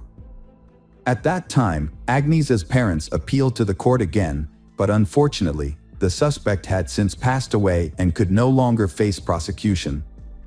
Despite this development, the case was still before the Supreme Court, although a new turn of events would arise 9 years later, long after Agnieszka's fate had been presumed, her body never found, alive or dead. Following this, her parents, sister Michael, and their lawyer converged on a plausible theory. It suggested that the perpetrators had likely disposed of Agnieszka's body in a suitcase that was secretly boarded on a yacht, eventually dropped in a distant, undisclosed part of the open ocean. In mid-June, a gardener at the exclusive Lida Golf Club in the Costa del Sol region discovered a mysterious object near the coast while cleaning the area. Upon closer inspection, the object turned out to be an old, badly damaged suitcase. The gardener did not attempt to open it and instead called the police. When law enforcement officers opened the suitcase, they found human remains inside. Further examination revealed that the remains belonged to she, approximately 25 to 35 years old at the time of her death. It was also determined that the suitcase had been submerged in water for around 10 years before washing up on the shore. Based on these findings, the police hypothesized that the remains might belong to Agnieszka, a woman who had gone missing 9 years ago. To confirm this theory, investigators are conducting DNA tests to compare Agnieszka's DNA with the remains found in the suitcase. Hello friends, welcome to our channel. Today we're going to take a look at another horrible case with you. The case of Sumner family. Carol and Reggie Sumner raised in Charleston, South Carolina. They were born in the same year, went to the same school, and were even in the same grade. Over time, their childhood friendship blossomed into a deeper affection. Neither of them recalls exactly when they began to develop romantic feelings for each other, but by the time they were 15 years old in 1959, they were dating. Their friends described them as a beautiful and harmonious couple. Reggie and Carol treasured their memories, keeping photos of their happy times together in their home archives. At the time, it seemed like they had their whole lives ahead of them, and they looked forward to a long and happy future together. Their feelings for each other were strong and mutual, and they were practically inseparable both in and out of school. They even started making plans to get married as soon as they turned 18, with the full support of their parents. In 1962, Reggie and Carol, a young couple, graduated from high school. However, their plans to get married were put on hold when Reggie was drafted into the Army a few months later. They decided to postpone their wedding until Reggie returned from his military service and made a promise to write each other regularly. As time passed, the separation took its toll. Reggie was deployed to Vietnam. Unfortunately, Carol lost contact with him, and she didn't even know if he was still alive. Despite the uncertainty, Carol continued her education and started working at the Charleston Air Force Base. A few years later, Carol got married, but the marriage was short-lived and ended in divorce. They didn't have any children together. In 1975, Carol married again, this time to Richard Alford, and gave birth to their daughter, Rhonda, in 1977. However, this marriage was also troubled, as Richard was abusive and had a drinking problem. The situation became unbearable for Carol, and by the mid-1980s, she couldn't take the abuse anymore. She took her daughter and filed for divorce. However, Richard refused to leave her alone and continued to harass her, trying to ruin her life. In 1987, Richard purchased a handgun and ammunition. After a night of heavy drinking, he went to his ex-wife Carol's home, intending to confront her. When Carol answered the door, their 10-year-old daughter Rhonda was present in the room. However, the presence of his child did not deter Richard, who was intoxicated. He pulled out the gun and shot Carol multiple times in front of Rhonda. Richard then drove to a secluded area, where he fired the remaining bullet into his temple, taking his own life. Carol was fortunate to survive the shooting due to the prompt response of neighbors, who heard the gunshots and Rhonda's cries for help. They called the police and an ambulance, which rushed Carol to the hospital. Carol's condition was critical, and she underwent several complex surgeries and blood transfusions. Although she eventually recovered, she suffered significant injuries, including complete blindness in her right eye and permanent disability. Years later, in the late 1990s, Carol's health began to deteriorate again. She experienced severe pain, weight loss, and weakness. After a thorough examination at the hospital, she received a devastating diagnosis: liver cancer. Tragically, as a result of being severely injured by gunshot wounds, Carol lost her position on an Air Force base. With cancer added to her medical complications, she found that physical strain, prolonged periods on her feet, and any heavy physical exertion exceeded her capability. Given these medical constraints, Carol then decided to re-enter the workforce as a call center operator for a cable television provider within her hometown, Charleston. Reggie was in Vietnam for a long time, and due to the prolonged war, he was severely wounded and nearly lost his leg. He spent a significant amount of time in the hospital, and during this period, his name was mistakenly listed among the dead. As a result, his relatives believed he had passed away. Reggie was fortunate to survive and eventually returned home. However, by then, he had lost touch with his former lover, Carol, who had moved to a different location, gotten married, and also assumed Reggie had died in the war. Years later, Reggie got married, but his war injuries led to the development of diabetes and other chronic diseases. He was never able to become a father, and eventually, his marriage ended in separation. Since then, he has lived alone. Reggie found work as a laborer at the local railroad and no longer expected any pleasant surprises from life. In the fall of 2000, Carol was having a typical day at work, answering phones and advising customers. When she picked up another call, she was shocked to hear a voice that sent shivers down her spine. It was a voice she knew all too well, her first high school love, Reggie. However, she was hesitant to respond, as she had thought Reggie was dead. After answering the customer's questions, Carol mustered up the courage to say Reggie's full name out loud. There was a pause on the other end of the line, followed by Reggie's timid question. Carol burst into tears, revealing that she was he had dated in high school, the one he had once wanted to marry. For several minutes, they both cried, unable to speak. Eventually, they composed themselves and discovered that they still lived in their hometown. They agreed to meet the next evening, reuniting after all these years. The next day, Carol spent hours getting ready for the date, trying on different dresses and perfecting her hair and makeup. As she looked in the mirror, she was reminded that time had changed her. She was no longer the young, vibrant woman Reggie remembered from the past. Still, she was eager to win him over once more. Their meeting was thrilling for both, having spent decades apart, and their conversation was unrelenting as they recounted stories from their lives, both happy and sorrowful, covering their previous marriages. Professional triumphs, struggles, health challenges, and basking in nostalgia as they reflected on their lost romance and first true love for one another. Reggie and Carol were determined to make the most of their reunion after a period of separation.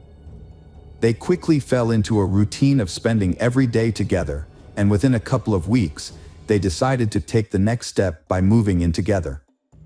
Just 5 months later, they got married, and Carol joined her husband in his home in the Riverland Terrace neighborhood. As they settled into family life, they initially resided in their hometown of Charleston, South Carolina. They were deeply in love, happy, and enthusiastic about building a life together. However, they faced some challenges, particularly with their health, as they were both still young but struggling with health issues. One of the neighbors who lived nearby was the Cole family, with whom Reggie had a long-standing acquaintance. The patriarch of the family, Stephen, had experienced firsthand the traumatic effects of the Vietnam War. Sustaining severe wounds during combat had resulted in confinement to a wheelchair for many years. His wife, Natalie, often prioritized her social life, spending time with friends at bars after work, instead of rushing home to take care of her family. As a result, their daughter, Tiffany, found herself frequently neglected and left unattended from a young age.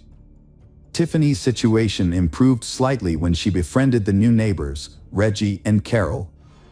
During this time, Tiffany was still in high school, and the compassionate Carol took an instant liking to she. Carol felt genuine sympathy for Tiffany. For 5 years, Carol did her best to support and care for Tiffany, sometimes sponsoring cozy family meals, buying Tiffany clothes, and sharing enough allowance.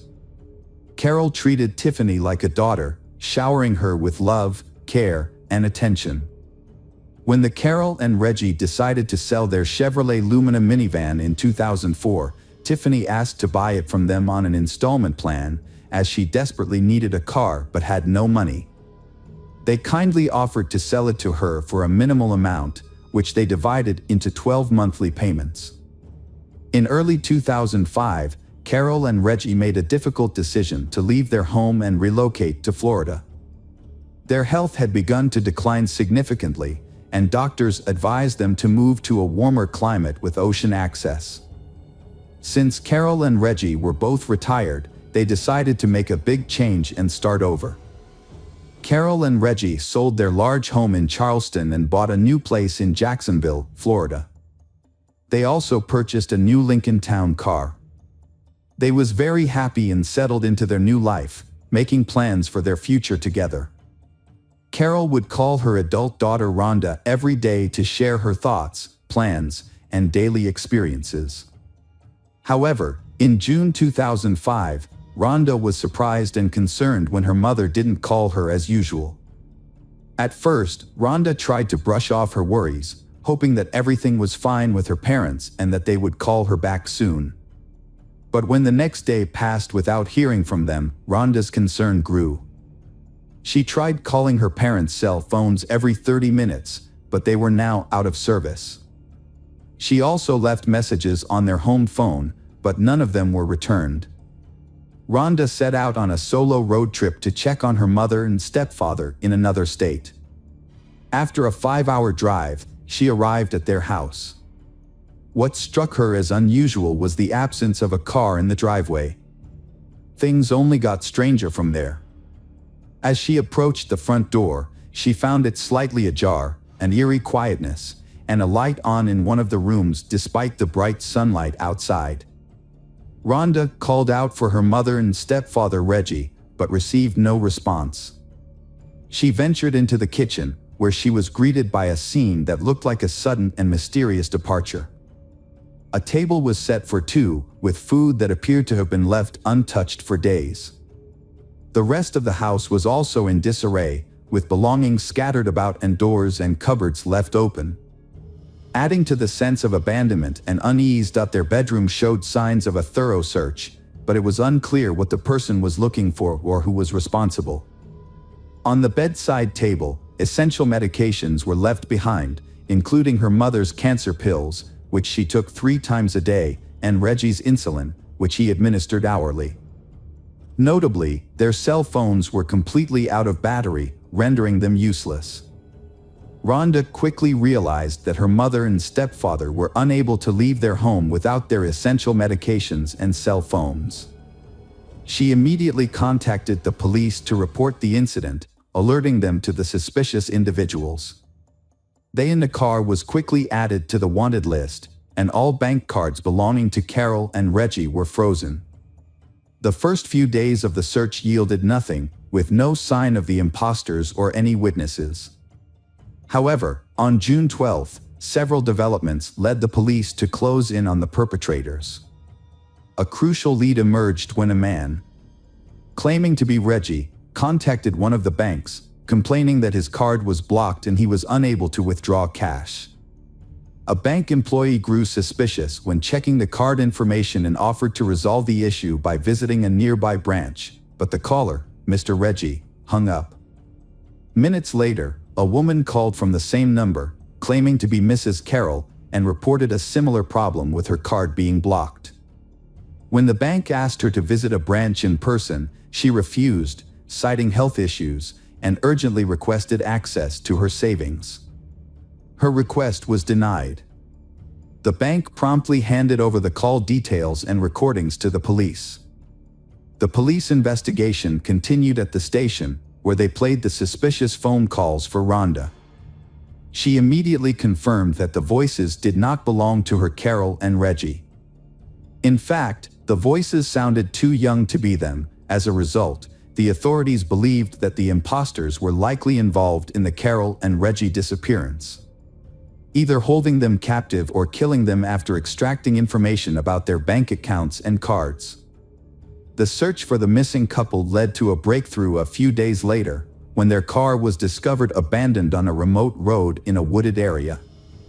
A thorough examination of the vehicle revealed no signs of blood or struggle in the cabin. However, in the trunk, experts found hair and sweat marks that belonged to they. This suggested that they had been forcibly taken away in the trunk of their own car, leaving little hope for their safe return. The police investigated their bank transactions and found that money had been withdrawn from their account several times after they stopped hearing from their daughter. Reviewing the ATM surveillance footage revealed that the withdrawals were made by a young man who couldn't be identified right away. The police also requested a trace of all calls made from the phone number used by the imposters to contact the bank. Further investigation showed that the SIM card used to make those calls was purchased on a prepaid plan just before they disappeared. Unfortunately, the buyer's identity couldn't be determined, but it was discovered that the number was used to call a car rental company on June 6. Additionally, it was found that someone staying at a hotel had rented a Mazda RX-8 in the name of Tiffany Cole. Later, the same car was seen at the ATMs where the unidentified young man withdrew money from their accounts. A team of investigators used tracking beacons installed in rental cars to locate a Mazda RX-8, which was found parked at a hotel in Charleston. The car was linked to a couple who had been victimized by thieves, who had withdrawn $1,000 from her card and nearly $3,000 from her husband's card. A capture team was quickly dispatched to the hotel, where they burst into the room where the thieves were staying. The room was found to be filled with numerous packages and receipts from various stores, indicating that the thieves had been on a spending spree, purchasing items such as clothing, electronics, video games, cosmetics, perfumes, and expensive liquor. 3 people were found inside the location, clearly caught off guard by the police visit. Tiffany Cole, 23, her boyfriend Michael Jackson, 24, and Alan Lindell Wade, 19, all appeared surprised, confused, and frightened as police placed handcuffs on their wrists. The trio was taken to the police station, separated into different rooms for questioning, and initially pretended to be unaware of the accusations or refused to speak. A search of the premises uncovered significant evidence, including stolen bank cards, the laptop, some of Carol's jewelry, Reggie's expensive coin collection, the keys to their Lincoln Town car, and pawn shop receipts in Tiffany Cole's name. During the investigation, it was discovered that Tiffany had sold some of the stolen jewelry and spent the money with friends.